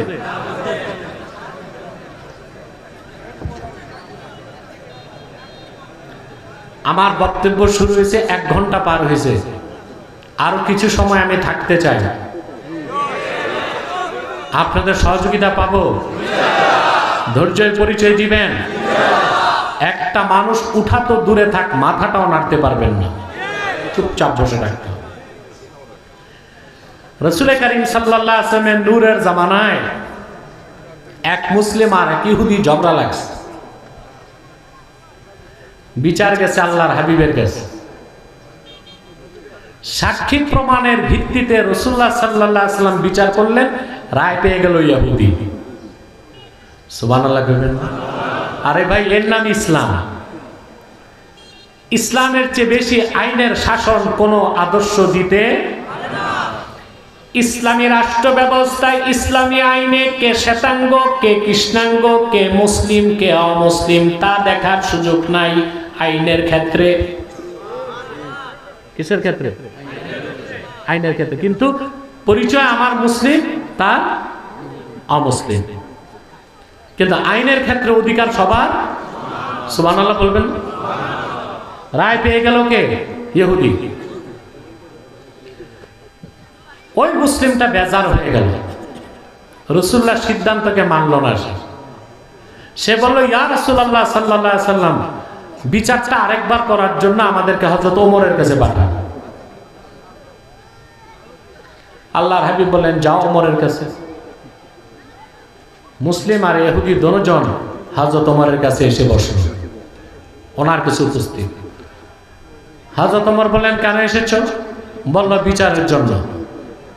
চতুর ইহুদি হযরত ওমরকে বললেন, ওমর, বিচার কিন্তু একবার আল্লাহ রাসূল করে দিয়েছেন, তা আবার কেন আসছো? বলে, তোমার এই মুসলিম ভাই রাসূলুল্লাহর বিচারে সন্তুষ্ট না। হযরত ওমর জিজ্ঞেস করলেন, আল আমরু হাকাযা, বিষয়টা কি এইরকমই? মুসলিম বলে, জি। আমি মুসলিম, আমি যুদ্ধ করি, আমি যাকাত দিই, ন্যায় অন্যায় পরের কথা, রায় না আমি পাবো, ইহুদি কেমনে রায় পায়? হযরত ওমর বললেন, আনতুমা মাকানাকুমা হাত্তা আরজিআ ইলাইকুমা, দুজন তোমরা এখানেই দাঁড়িয়ে থাকো, আমি দ্বিতীয়বার বিচার করে দিচ্ছি। হযরত ওমর ভিতরে গেলেন, হাদিস সাক্ষ্য দেয়, ফাখারাজা ওমারু মুস্তামিনান আলা সাইফিহি, হযরত ওমর ভিতর থেকে নাঙ্গা তরবারি হাতে নিয়ে বেরিয়ে আসলেন আর বজ্রকণ্ঠে বললেন, আল্লাহর হাবিব মুহাম্মদ সাল্লাল্লাহু আলাইহি সাল্লামের সিদ্ধান্তে যে সন্তুষ্ট হতে পারে না, ওমরের তরবারি একটাই ফয়সালা দেয়, তার বেঁচে থাকার অধিকার নাই। এই কথা বলে সেই নামধারী মুসলমানের গর্দান কেটে দিলেন হযরতে ওমর। ইহুদি দিছে দৌড়। এই যদি হয় মুসলিমের বিচার, তা আমারটা কি হবে? দৌড়াতে দৌড়াতে ইহুদি মসজিদ নববীতে হাজির, রাসূলুল্লাহ সাল্লাল্লাহু আলাইহি ওয়াসাল্লামের সামনে দাঁড়ায় কাঁপতেছে। আল্লাহ হাবিব বললেন, কি হয়েছে? আপনি যে পাঠাইলেন ওমরের কাছে, ওই মুসলমানের গর্দানি কেটে দিতেছে হযরত ওমর। আল্লাহর হাবিব বললেন, মা কুনতু আযুন্নু আন্না উমারা ইয়াজতারিউ আলা কতলে মুমিন, আমি ধারণা করতে পারি নাই ওমর কোন মুসলমানের কল্লা কেটে দিবে। হযরত ওমরের চেহারাটা মলিন হয়ে গেল, চিন্তায় পড়ে গেলেন, সত্যি কি আমি কোন মুসলমানকে হত্যা করে ফেললাম নাকি? আল্লাহ রাব্বুল আলামিন ওমরের পক্ষে ওহী নাজিল করে দিলেন। আল্লাহ ঘোষণা করলেন, ফালা ওয়া রাব্বিকা লা ইউমিনুনা হাত্তা ইউহাক্কিমুকা ফীমা শাজারা বাইনাহুম থুম্মা লা يجدوا في أنفسهم حرجا مما قضيت ويسلموا تسليما। আল্লাহ তাআলা ঘোষণা করলেন, মুহাম্মদ সাল্লাল্লাহু আলাইহি সাল্লাম, আপনার রব আল্লাহর কসম,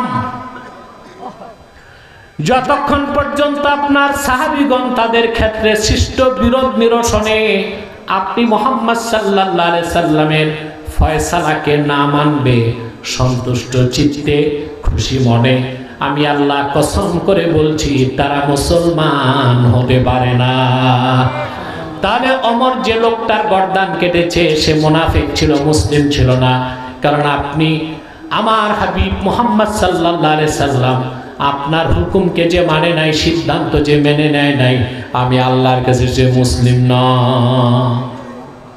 তাহলে ইবাদত কি? ইবাদত হচ্ছে আল্লাহ তার হাবিব মুহাম্মদ সাল্লাল্লাহু আলাইহি ওয়াসাল্লাম ১৫০০ বছর আগে যেই ক্ষেত্রে যেই আদেশ করেছেন তা মেনে নিতে হবে, যেই ক্ষেত্রে যা নিষেধ করেছেন তা ছেড়ে দিতে হবে। এর নাম কি? তুমি নামাজ পড়লা, রোজা রাখলা, হজ করলা, যাকাত দিলা, সমানে সুদ খাইলা, তা তুমি হুকুম মানতেছো, নিষেধ ইবাদত হইল? কথা বলে না। লম্বা স্লোগান দিয়া বলবা আমরা সুন্নি মুসলমান, আর তোমার লেনদেন, তোমার বিচার আচার, তোমার রাজনীতি, তোমার মিছিল মিটিং সব কাফের মুশরিক শয়তানের তাবেদারিতে। রং কয়টা হইল? একটা ইসলামের রং আর একটা শয়তানের রং। কবি গালেব বলেছেন, দো রঙ্গি ছোড় দে এক রঙ্গ হো যা, সরাপা মোম বনিয়া সঙ্গ হো যা। মুসলমান দুই রং ছাড়ো, এক রং ধরো। ঠিকটা মাতো, জোরে মাতো। দুই রং ছাড়ো, হয় মোমের মতো গোলে খাঁটি মুমিন হও, নয় পাথরের মতো শক্ত হয়ে পুরা কাফের হও। কিছু ইসলাম, কিছু অন ইসলাম, কখনো দাড়ি টুপি, কখনো পেন্টাই, কখনো ঈদগায় দৌড়াবার, কখনো সিদ্ধেশ্বরী মন্দিরে পূজা মণ্ডপে। এটা মুসলমানের চরিত্র না, এটা মুনাফিকের চরিত্র। ঠিক না? হিন্দু বৌদ্ধ খ্রিস্টান আছে না বাংলাদেশে, ওরা ওদের মতো থাকবে। ইসলামের হুকুম, কোন হিন্দু বৌদ্ধ খ্রিস্টান খাবার নাই, আপনি তারে মানবিক কারণে খাবার দিতে পারবেন। কথা বলেন। অসুস্থ হাসপাতালে ভর্তি, আপনি তাকে চিকিৎসা সেবা দিতে পারবেন। মানুষ তো, মেয়ের বিয়ে হয় না, আপনি তাকে বিয়ের জন্য টাকা দিতে, কিন্তু খোদার কসম তার মূর্তি বানাইতে যদি 10টা পয়সা দাও তুমি কাফের হয়ে যাবে। কারণ এ আনাতুল কুফারি কুফরুন, কাফেরদেরকে মানবিক সাহায্য করা যাবে, কিন্তু কাফেরদেরকে কুফরি কাজে সাহায্য করা কুফরি। মানবিক সাহায্য করা যাবে, কিন্তু কাফেরদেরকে কুফরি কাজে সাহায্য করা কি এখন তো দেখি দাড়িওয়ালা টুপিওয়ালা মৌলবী সাহেবরা পূজা মণ্ডপে যাইয়া সম সম সাটে, আবার বলে বানান বানান, যত পারেন মূর্তি বানান, আমরাই পাহারা দিব। বেটা তোরে আল্লাহ কইছে ইমামতি বাদ দিয়া মন্দির পাহারা দিতে। যারা মূর্তি বানাবে তারা মূর্তি পাহারা দিবে, কথা বলে না। যারা মূর্তি বানাবে তারা মূর্তি পাহারা দিবে। মন্দির পাহারার দায়িত্ব সরকারের। কোন আলেম কোন মৌলবী মূর্তি আর মন্দির পাহারার দায়িত্ব নিতে পারে না। এটা মুনাফিকি, জাতির সাথে গাদ্দারি। এইসব মুনাফিক মৌলবীদেরকে চিহ্নিত করে রাখবেন, আগামীতে তাদেরকে জায়গা দিবেন না। মনে থাকবে, কাফেরদেরকে অমুসলিমদেরকে মানবিক সাহায্য করা যাবে, কিন্তু ধর্মীয় কাজে সাহায্য করা যাবে। মনে থাকবে। তোমার হিন্দুদের মানব সেবা দিতে হয়, বাড়িতে যাও, মন্দিরে কেন? কথা বলে। কোন খ্রিস্টান অসুস্থ হাসপাতালে যাও, গির্জায় কেন? কোন বৌদ্ধরে তোমার সাহায্য করতে হয়, মেয়ে বিয়ে দিয়ে দাও, প্যাগোডায় কেন? তে সাধারণ মুসলমান তোমাদের প্রতি আস্থা রাখবে কেমনে? কথা বলে না। মানুষ তো মনে করবে কারোর জন্য যেটা না জায়েজ মৌলবীদের জন্য তা জায়েজ। ওলামায়ে কেরাম যদি তাদের আস্থা হারিয়ে ফেলে জাতি বিভ্রান্তে পড়ে যাবে। আমার আলেম ভাইদেরকে, সব আলেম না, হাতে গোনা 2-4টা ট্যাগ মারা ব্র্যান্ডিং মৌলবী, বাকি ওলামায়ে কেরাম আল্লাহর রহমতে হকের উপর আছে। আলহামদুলিল্লাহ বলেন, বলেন আলহামদুলিল্লাহ। তাহলে ভাইরা, ইবাদত হবে কার? ওই আল্লাহর পরিচয় কি? রব। সুবহানাল্লাহ বলবেন। এবার আসেন একটু রবের পরিচয় জেনে নিই, নতুবা রবের ইবাদত করব কেমন করে? আল্লাহ রাব্বুল আলামিন বলেন, ইয়া আইয়ুহান নাস উবুদু রাব্বাকুম। এখন এখানে প্রশ্ন আসে, কোরআন শরীফের প্রথম হুকুম তো এটা, মাতো না বা প্রথম হুকুম। এখানে আল্লাহ তো বলতে পারতেন ইয়া আইয়ুহান নাস উবুদুল্লাহ, মানব জাতি আল্লাহর ইবাদত করে, এটা কেন বললেন না? কারণ আল্লাহ হচ্ছেন রব, আমরা হচ্ছি আব। আল্লাহ আমাদেরকে উবুদিয়াতের হুকুম করছেন, এই জন্য আল্লাহ তার বাকি নামগুলো উচ্চারণ না করে রব নামটা উচ্চারণ করেছেন। বলেন সুবহানাল্লাহ। ইবাদত হবে একমাত্র কার? আমরা কি আল্লাহকে রব বলে মেনে নিছি? না। বুকে হাত দিয়ে বলতে পারবেন না, জি না, পারবেন না, পারবেন না। আমি প্রমাণ দিচ্ছি, প্রমাণ দিচ্ছি। রব হিসেবে আল্লাহকে বিশ্বাস করার মানে হচ্ছে আল্লাহ যা হালাল করছেন তা হালাল বলে মেনে নেওয়া, আল্লাহ যা হারাম করছেন হারাম বলে।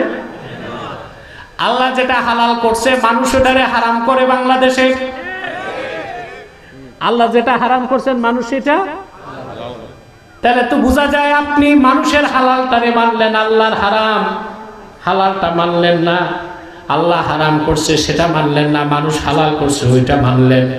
তাহলে আপনি দেখা যায় মহান আল্লাহকে বাদ দিয়া মানুষ হয়ে মানুষকে রব বানালেন। এটা শিরক না? কথা বলে না। এই শিরক থেকে আমরা মুক্ত হতে পারছি? আসেন কোরআন শরীফ থেকে প্রমাণ নেন। আল্লাহ রাব্বুল আলামিন সূরা আলে ইমরানে বলেন, কুল ইয়া আহলাল কিতাবি তাআলাউ ইলা কালিমাতিন সাওয়াইন বাইনানা ওয়া বাইনাকুম আল্লা না'বুদা ইল্লাল্লাহ ওয়া লা নুশরিকা বিহি শাইআন ওয়া লা ইয়াত্তাখিযা বা'দুনা বা'দান আরবাবাম মিন দুনিল্লাহ فإن تولوا فقولوا اشهدوا بأننا মুসলিমুন। আল্লাহ রাব্বুল আলামিন বলেন, প্রিয় হাবিব মুহাম্মদ মুস্তাফা সাল্লাল্লাহু আলাইহি ওয়াসাল্লাম, আপনি ডাক দিয়ে বলুন আমার পক্ষ থেকে, হে আহলে কিতাব, তাআলাউ ইলা কালিমাতিন সাওয়াইন বাইনানা ওয়া বাইনাকুম, আসে একটি কথায় আমরা ঐকমত্য স্থাপন করি, আর তা হলো আল্লাহ না'বুদা ইল্লাল্লাহ, আমরা আল্লাহ ছাড়া কারো ইবাদত করব না, ওয়ালা নুশরিকা বিহি শাইআ, আল্লাহর সাথে কাউকে শরীক করব না, ওয়ালা ইয়াত্তাখিযা বা'দুনা বা'দান আরবাবাম মিন দুনিল্লাহ, আর আমরা আল্লাহকে বাদ দিয়া মানুষ হয়ে অন্য মানুষকে রব বানাবো না। ব্যাখ্যা কি? মুস্তাদরাক আলা সাহিহাইনে এসেছে, সূরা আলে ইমরানের এই আয়াত নাজিলের পর, এই মিয়া সাহেব, এই বক্কা বক্কা, একটু পরে মুনাজাত হবে, এখন উঠার কি? একটা দুইটা লোক উঠলে তো সমস্যা নাই, কিন্তু তার তো ক্ষতি, মা তো তার ক্ষতি না? আর কয়েক মিনিট। আল্লাহ তাআলা বলেন, আল্লাহর সাথে কাউকে শরীক করব না, ওয়ালা ইয়াত্তাখিযা বা'দুনা বা'দান আরবাবাম মিন দুনিল্লাহ। এই আয়াত নাজিলের পর ইহুদিদের কিছু আলেম আল্লাহর হাবিবের কদমে এসে উপস্থিত হইল, বলল, ইয়া রাসূলুল্লাহ, আমরা তো আল্লাহকেই রব বলে বিশ্বাস করি, তা আল্লাহ আমাদের কটাক্ষ করলেন কেন? আমরা মানুষে অন্য মানুষকে রব বানাই। কথা বুঝতেছেন? আল্লাহ হাবিব প্রশ্ন করলেন, ইহুদিরা, তোমাদের আলেমরা আল্লাহ যেটা হালাল করছেন, তোমাদের আলেমরা সেটারে হারাম বানিয়েছে। আল্লাহ উটের গোশত হালাল করছেন, তোমাদের আলেমরা হারাম করেছে। তোমরা আল্লাহর হালালটা বানো নাই, তোমাদের আলেমরা হারাম করছে সেটা মানছো? বলে জি। আল্লাহ যেটা হারাম করছেন তোমাদের আলেমরা হালাল করেছে, তোমরা আল্লাহ হারাম করছেন সেটা মানো নাই, তোমাদের পুরোহিতদের হারামটা হালাল করছে সেটা মানছো কিনা? তারা বলে জি।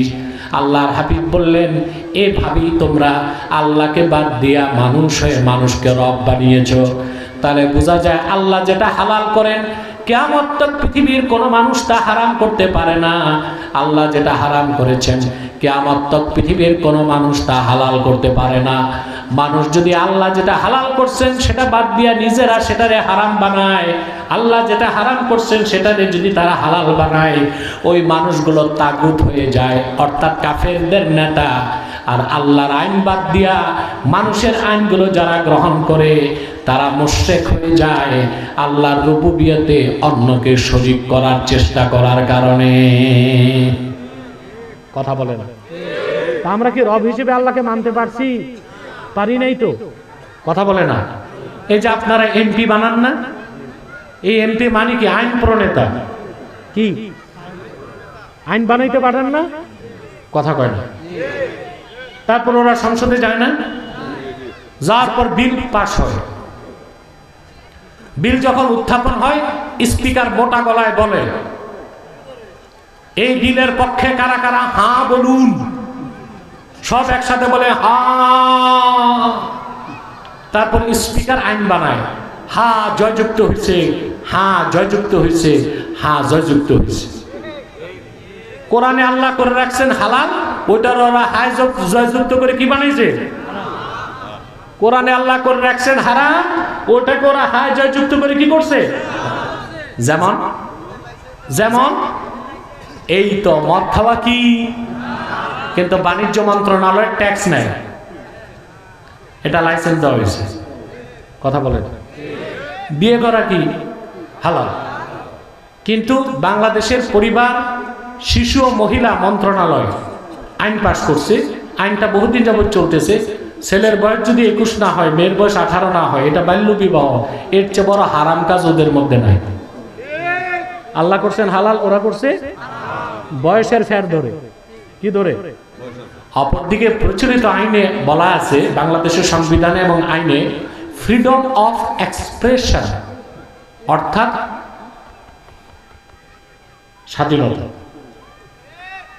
অর্থাৎ নাউজুবিল্লাহ, ওই যে বলে এনজিও মহিলারা, আমার দেহ আমার অধিকার।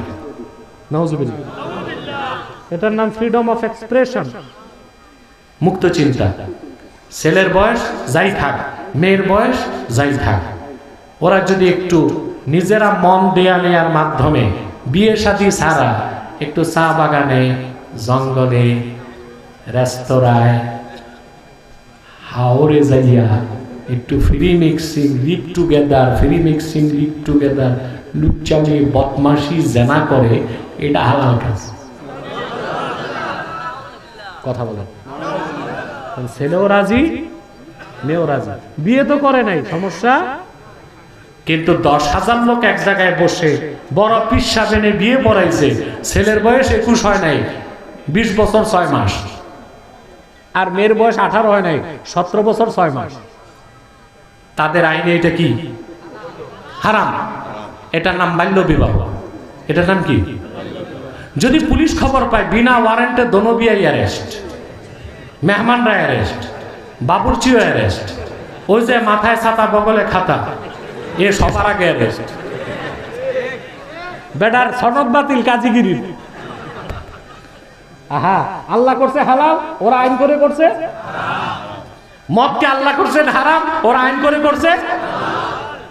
তাহলে এই কাজগুলো হচ্ছে আপনারা মহান আল্লাহকে রব বাদ দিয়ে মানুষ হয়ে মানুষদেরকে রব বানিয়েছেন। চিল্লায় বলেন নাউজুবিল্লাহ।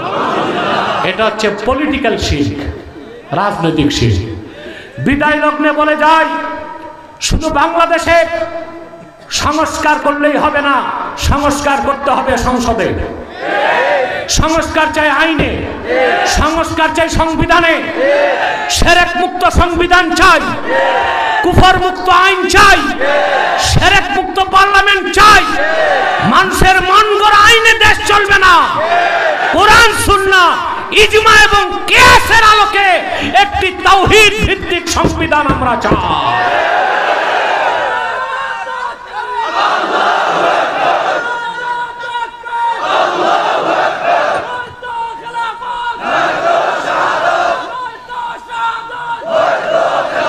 প্রিয় ভাইরা, আপনাদের ভাই যে কথা বলে যাচ্ছে, আজ কারো কাছে তা দুঃস্বপ্ন মনে হতে পারে, কিন্তু আমার মৃত্যুর পরে, আপনাদের মৃত্যুর পর পরবর্তী প্রজন্ম বাংলাদেশকে একটি ইসলামী শরিয়া রাষ্ট্র বানাবে ইনশাআল্লাহ। ক্ষেত্র প্রস্তুত আমরা করে যাচ্ছি, ফসল পাবে ওরা। কিন্তু আমাদের ন্যারেটিভ, আমাদের বয়ান থেকে আমরা সরতে পারবো না। মনে থাকবে, এবার তো হবে কার?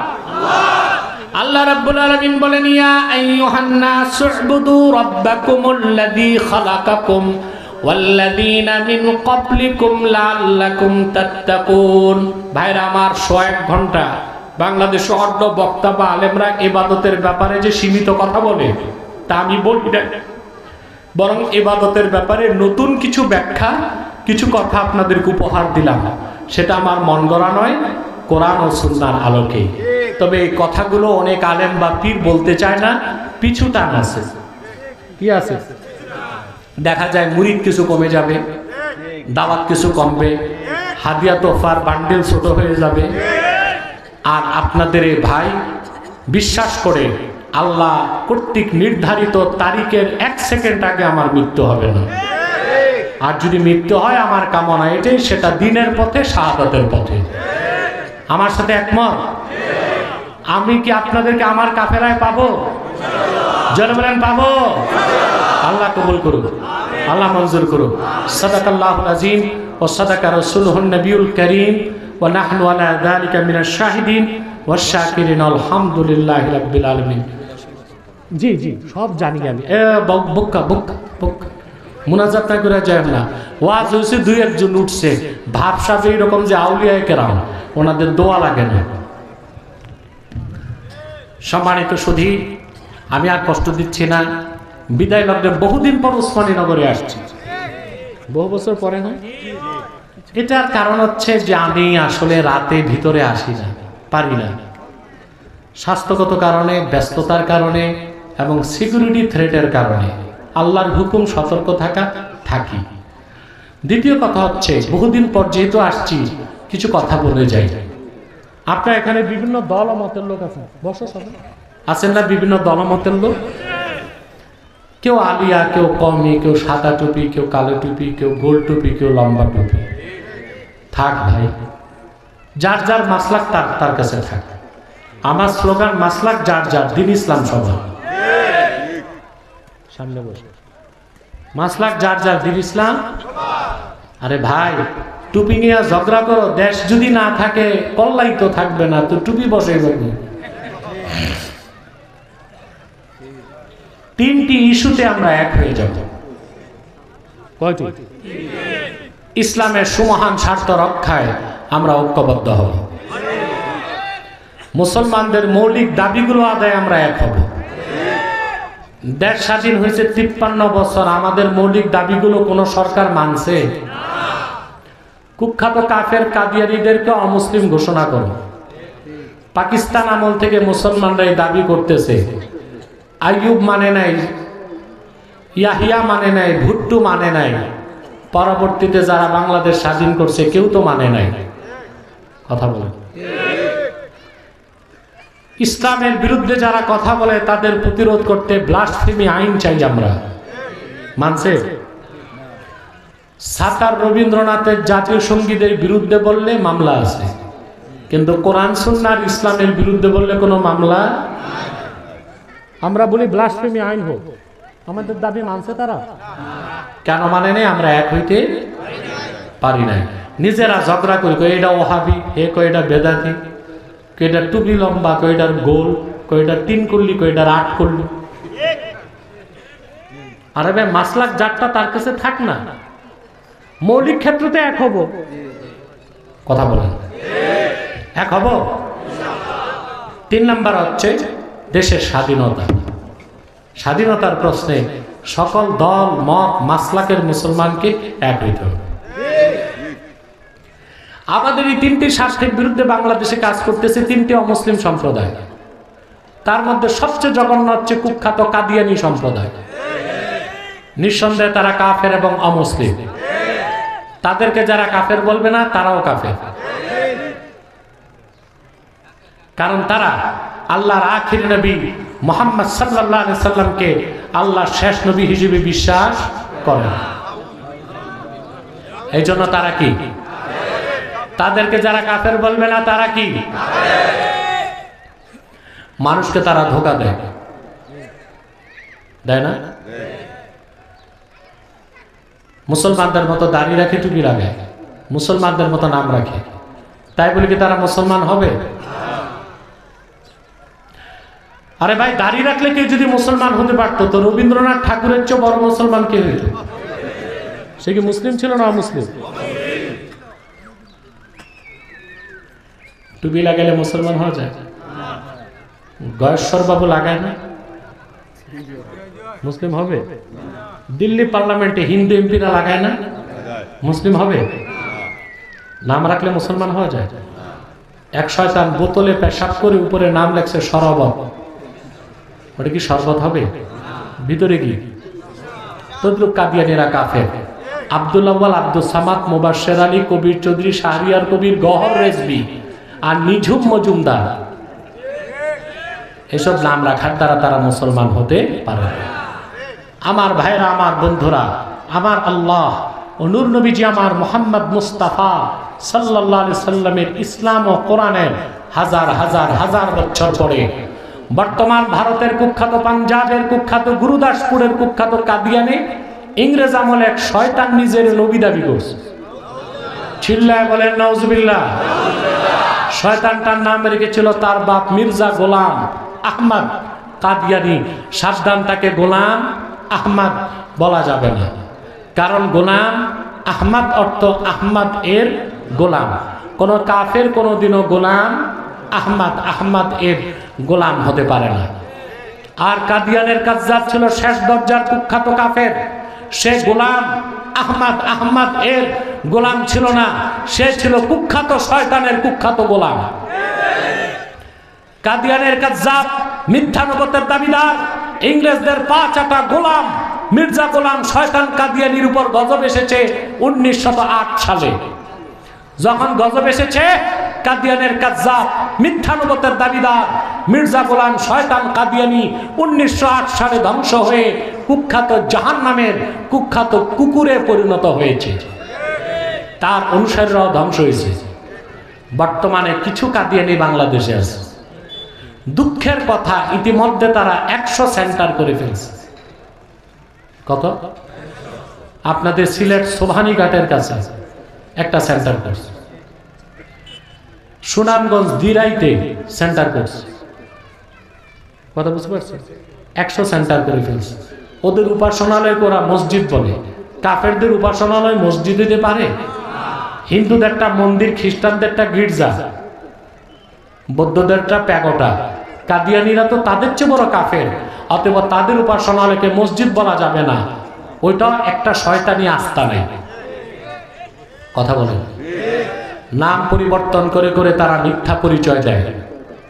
কখনো নিজেদের পরিচয় দেয় আহমদি জামাত, কখনো বলে আহমদিয়া জামাত, কখনো বলে আহমদি সম্প্রদায়, কখনো বলে আহমদিয়া সম্প্রদায়, কখনো বলে আহমদি মুসলিম জামাত, কখনো বলে আহমদিয়া মুসলিম জামাত। সাবধান, যত কাদিয়ানি ছিল আছে থাকবে, তারা কেউ আহমদি জামাত নয়, আহমদিয়া জামাত নয়, আহমদি সম্প্রদায় নয়, আহমদিয়া সম্প্রদায় নয়, আহমদি মুসলিম জামাত নয়, আহমদিয়া মুসলিম জামাত নয়। তারা শয়তানি জামাত, কুখ্যাত জাহান্নামের কুখ্যাত কুকুরের দল।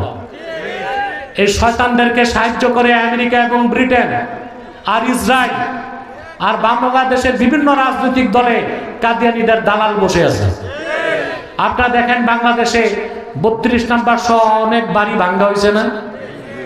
কোন প্রশাসন বাধা দিছে? কিন্তু কাদিয়ানিদের আস্তানা উচ্ছেদ করতে গেলে দেখবেন ওখানে প্রশাসন আপনাকে বাধা দিবে। কথা বলেন কেন?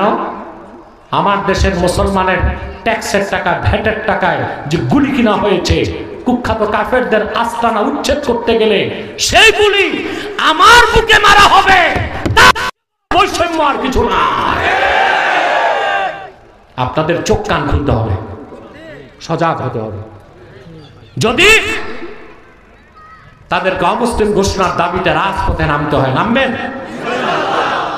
আমাদের সকল দলের একটাই দাবি, কি হেফাজত, কি জামাআত, কি খেলাফত, কি আলিয়া, কি কওমি, সকল দল মতের মুসলমানের একটাই দাবি, অনতিবিলম্বে স্বাধীন বাংলায় শয়তান কাদিয়ানীদেরকে রাষ্ট্রীয়ভাবে অমুসলিম ঘোষণা করতেই হবে, করতেই হবে, করতেই হবে।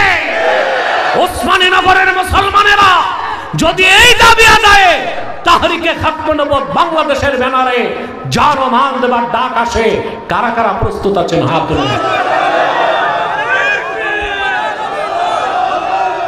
আমার ভাইরা, আমার ভাইরা, এই শয়তানদেরকে অর্থনৈতিক সহযোগিতা করবেন না। করেন? জি, প্রাণ কোম্পানির যত জিনিস তাদের, সেজান কোম্পানির জুস তাদের, আর FL এর পণ্যগুলো তাদের, প্রথম আলো, ডেলি স্টার, কালের কণ্ঠ, এগুলো তাদের। এগুলো ধরবেন না, কিনবেন না, বেচবেন না। মনে থাকবে মুসলমান। আরেকটা মুসলিম সম্প্রদায় আমাদের স্বাধীনতায় হাত দিতে চাচ্ছে, এটা হচ্ছে ইসাই জামাত, খ্রিস্টানদের একটা গোপন দল। এরা বাংলাদেশে নামছে 1975 সালে। কত সালে? এরা নিজেদেরকে বলে মুসলিম, আসলে তারা খ্রিস্টান। বুঝলেন? মানুষকে খ্রিস্টান বানায় বলে তুমি ইসাই তরিকাভুক্ত মুসলমান, বলে তার মানে বলে তুমি ঈসার উম্মত মুসলমান। নাউজুবিল্লাহ পড়লেন না? ঈসার উম্মত মুসলমান না খ্রিস্টান? এই পর্যন্ত 2.5 লক্ষ পরিবারকে তারা খ্রিস্টান বানিয়েছে।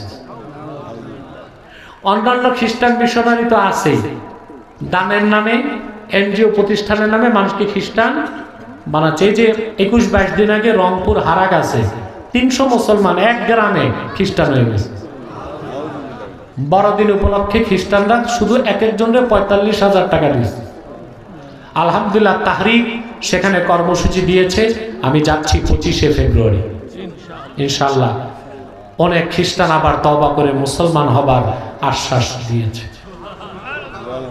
আমার আলেম ভাইরা, একটু আপনারা খ্রিস্টান মিশনারির ব্যাপারে জাতিকে সজাগ করুন। খ্রিস্টানরা বাংলাদেশে একটা সংস্থাও খুলছে, মুভ ফাউন্ডেশন। শুনলে কষ্ট পাবেন, 400-র উপর আলেম এই মুভ ফাউন্ডেশনের সদস্য। অতএব আহলুস সুন্নাহ ওয়াল জামাতকে এখন আর চুপ থাকার সুযোগ নাই। কঠিন হাতে দ্বীনের ঝান্ডা নিয়ে মাঠে নামার শপথ নিতে হবে। আরেকটা বাতিল ফেরকা, ইহুদিদের এজেন্ট হিজবুত তাওহীদ, সাবধান থাকবেন।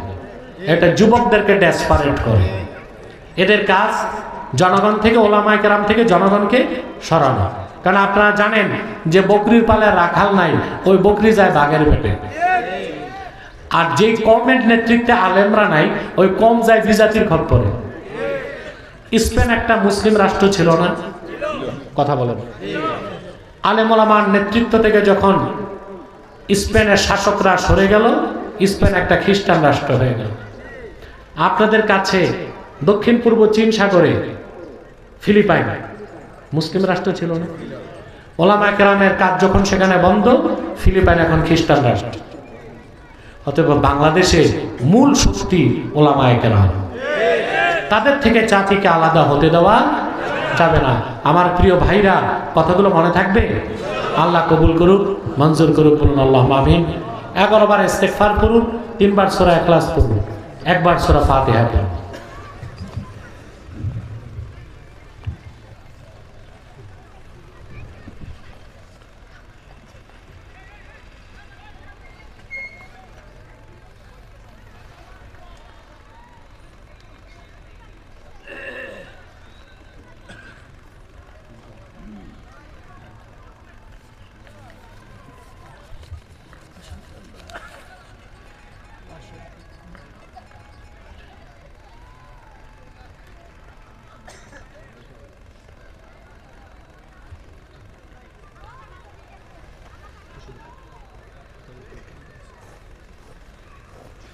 সভাপতি সাহেবকে, আপনি তো এই অধিবেশনের সভাপতি।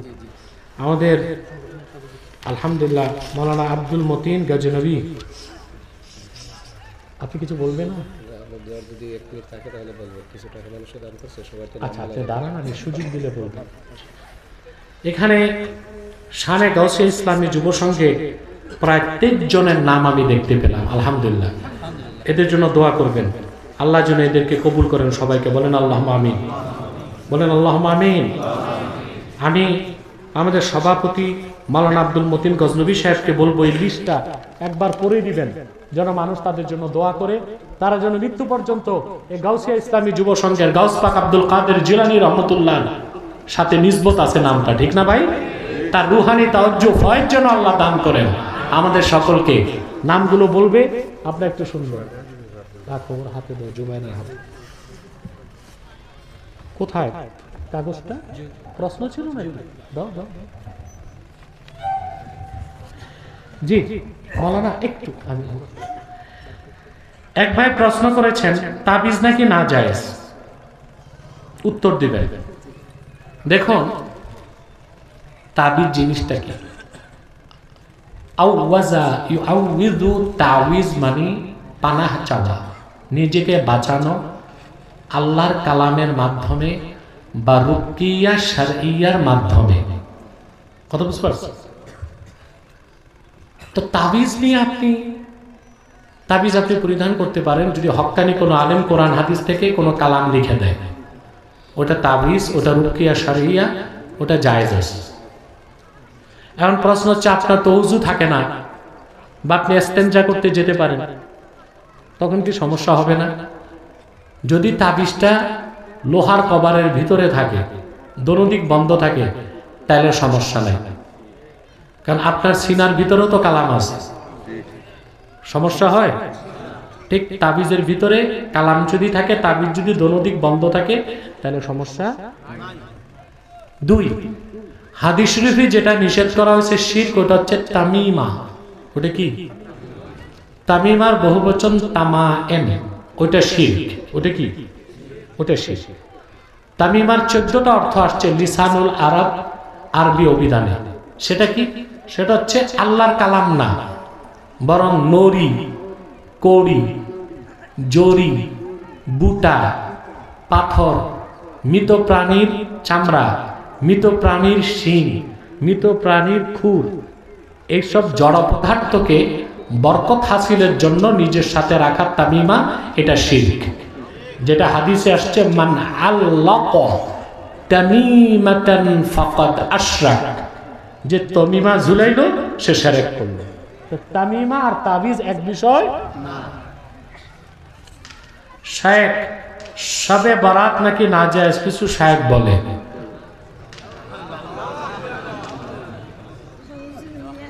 লাইলাতুল বারাত, লাইলাতুল বারাতের ব্যাপারে শাবান মাসের 15 তারিখ দিনে রোজা রাখা, রাতে ইবাদত করা, হ্যাঁ, সাওমিন ফিন নাহার কিয়ামুন ফিল লাইল, এইভাবে শবে বরাত উদযাপন করা, পালন করা, ইবাদত বন্দিগি করা, সারা রাত ইবাদত বন্দিগিতে থাকার পক্ষে 7টা সহিহ হাদিস আছে। কয়টা? তবে আপনারা কিছু কাজ করেন ওগুলো হাদিসের, যেমন হালুয়া রুটি, এটার আপনারা ফরজ ওয়াজিব মনে করেন না। আর হালুয়া রুটি এমনি খাইতে মন চায় খাইয়েন, জরুরি মনে করা, অনেক জায়গায় পটকা ফুটা, এগুলো হারাম কাজ, বুঝলেন? মোমবাতি আগরবাতি নিয়ে কবরস্থানে যাওয়া, এগুলো বেদাত, হারাম কাজ। কিন্তু দিনে রোজা রাখা, সারা রাত ইবাদত করা, এইভাবে লাইলাতুল বারাত পালন করার পক্ষে কয়টা হাদিস আছে? এটাকে যদি কেউ বেদাত বলে, ওটা শায়েখ তো না, ওটা মুসলমানের কাতারেই থাকবে না, গোমরা, পথভ্রষ্ট। এগুলোর কাজ হয়েছে মুসলমানকে ইবাদত থেকে, ওই যে বলছি না মুভ ফাউন্ডেশনে কতজন মৌলবী আছে, এগুলো আছে ওইটা।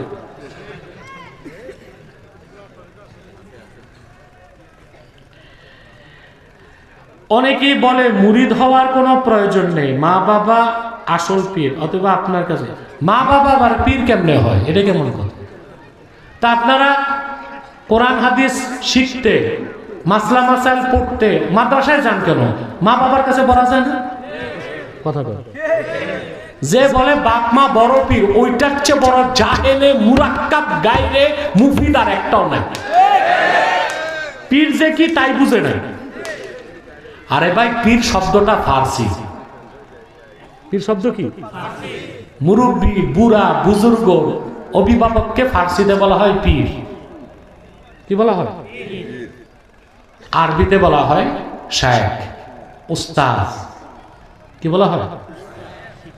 আর আপনি পীর বলতে ভাল লাগে না, কোরআন হাদিসে পীর শব্দ নাই, তো সমস্যা কি? কোরআন হাদিসে তো নামাজ শব্দও নাই, কোরআন হাদিসে তো রোজা নামেও শব্দ নাই। রোজা আছে সওম নামে, নামাজ আছে সালাত নামে। আল্লাহ আল্লাহ পীর বুজুর্গ ধরা যাবে ওয়া কুনু মা সাদিকিন, এই আয়াতের দৃষ্টিকোণ থেকে। কথা বুঝলেন না? পীরের কাছে যাওয়ার মানে তরিকত তাসাউফ শিক্ষা করা, মুহাদ্দিসের কাছে যাওয়া ওয়াজিব হাদিস পড়তে, মুফাসসিরের কাছে যাওয়া ওয়াজিব তাফসীর পড়তে, মুফতির কাছে যাওয়া ওয়াজিব ফতোয়া নিতে, তরিকত তাসাউফ মারিফত শিখার জন্য হক্কানি আল্লাহওয়ালা বুজুর্গ ব্যক্তি পীরের কাছে যাওয়াও ওয়াজিব। তা নস্সে কোরআন, নস্সে হাদিস ও ইজমাই উম্মত দিয়ে প্রমাণিত।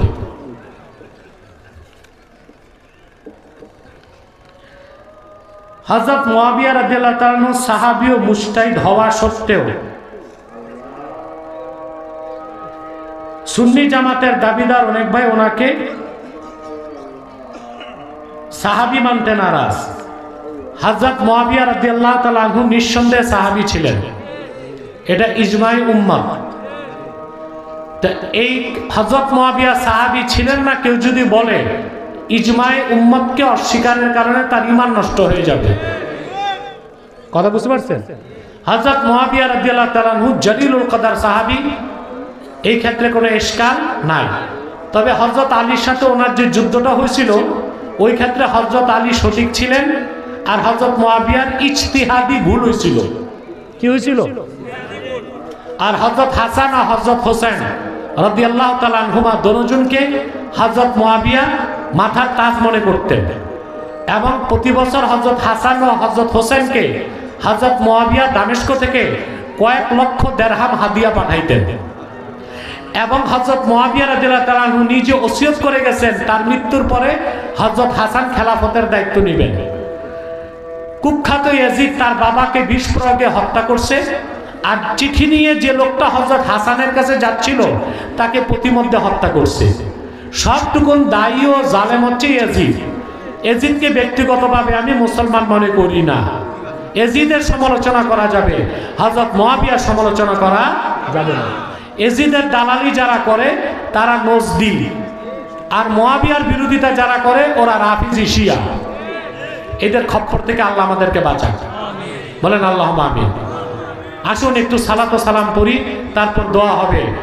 মহব্বতে সাল্লাল্লাহু আলা সাল্লাল্লাহু আলাইহি ওয়াসাল্লাম, সাল্লাল্লাহু আলা মুহাম্মাদ সাল্লাল্লাহু।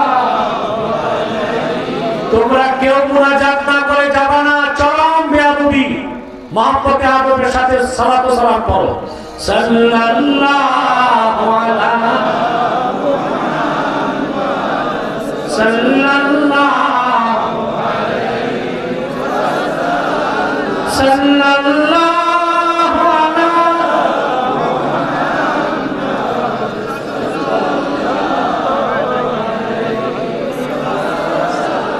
ইয়া নবী সালাম,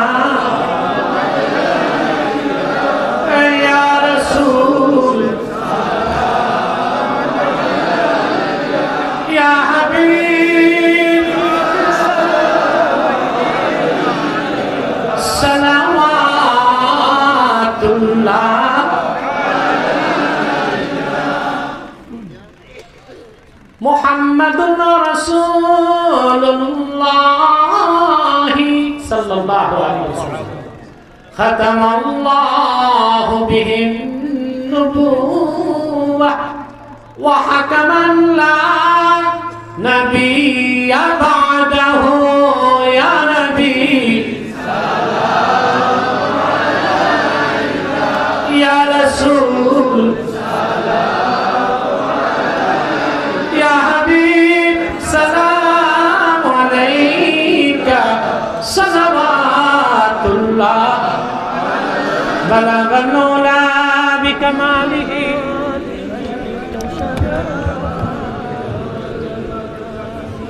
বসে যান, বসে যান, মুনাজাত হবে।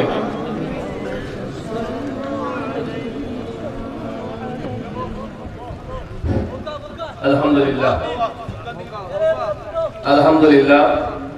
একবার রাতে ছিল, একবার দিনে ছিল। একবার খুব অসুস্থ ছিলাম, আসতে পারিনি, আরেকবার ফ্লাইটই মিস হয়েছিল। দুইটা বিশেষ কারণে আসা হয়নি। আল্লাহর রহমতে পাশেই না ওইটা, এই যে এখানে আসছি কাফারা আদায় হয়ে গেছে। আমাদের জন্য সুযোগ থাকলে আগামী বছর রাতে যদি আল্লাহ তৌফিক দেন। রব্বানা যালামনা আনফুসানা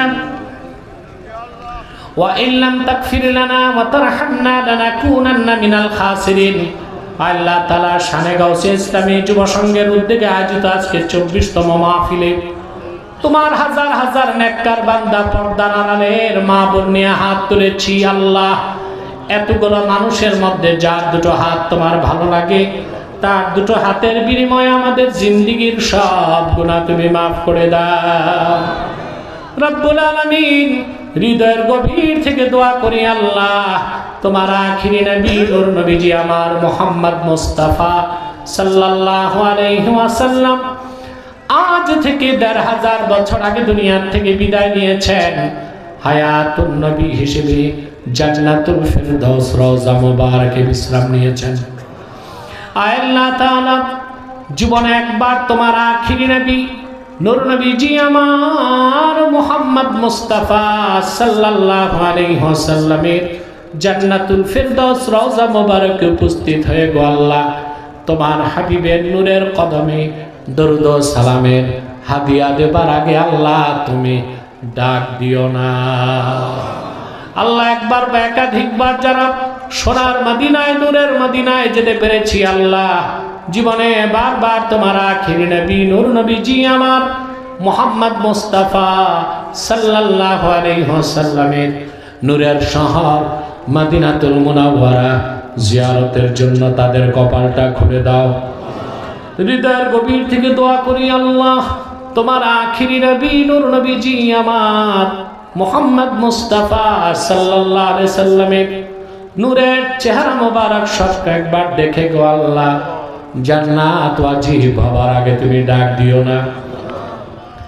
একবার বা একাধিকবার যারা তোমার আখিরি নবী নূর নবীজি আমার মুহাম্মদ মুস্তাফা সাল্লাল্লাহু আলাইহি ওয়াসাল্লামের নূরের চেহারা মোবারক স্বপ্নে দেখার সৌভাগ্য লাভ করেছে আল্লাহ, জীবনে বারবার দেখার জন্য তাদের কপালটা তুমি জান্নাতি কপাল বানায় দাও আল্লাহ। আমাদের অনেকের বাবা নাই, অনেকের মা নাই, অনেকের বাবা মা একজনও নাই। যত মানুষের বাবা মা এই জায়ফরপুর, গোয়ালা বাজার, ওসমানী নগরের যত মানুষ এখানে আছে, যাদের বাবা নাই, মা নাই, আত্মীয় স্বজন নাই, আল্লাহ ইমানের সাথে বিদায় নিয়েছে, তাদের বাবা মার কবরগুলোকে আল্লাহ তুমি জান্নাতের বাগান বানায় দাও আল্লাহ। এই মাহফিলের জন্য যারা ধন দিয়েছে আর মন দিয়ে যারা খেটেছে, সকলের ধনমনকে কবুল করে এ মাহফিলটা আমাদের সবার জন্য নাজাতের জরিয়া বানায় দাও। ভাইরা আমার, একটি মিনিট সময় ছেড়ে দিলাম, চক্ষুটা বন্ধ করুন, দিলটা নরম করুন, মাথাটা নত করুন। আল্লাহর আখিরি নবী নূর নবীজি আমার মুহাম্মদ মুস্তাফা সাল্লাল্লাহু আলাইহি ওয়াসাল্লামের ওসিলা ধরে আল্লাহর কাছে চান, যা চাইবেন তাই কবুল হয়ে যাবে। যদি পারেন ভাইরা, সারা জীবনের গুনার কথা মনে করে মুনাজাতে আমার আল্লাহর কাছে আত্মসমর্পণ করে 2 ফোঁটা চোখের পানি ছেড়ে দেন, জিন্দেগির গুনাহগুলো মাফ হয়ে যাবে, মনের নেক মাকসাদগুলো কবুল হয়ে যাবে।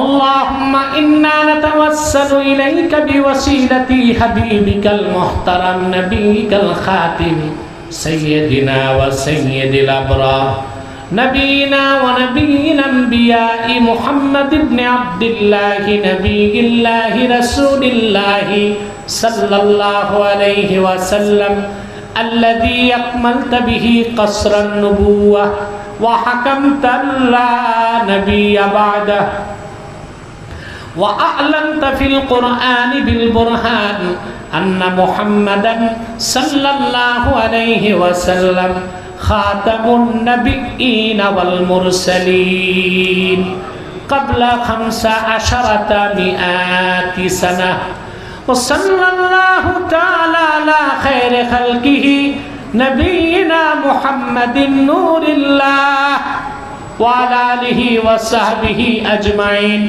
برحمتك يا أرحم الراحمين السلام عليكم ورحمة الله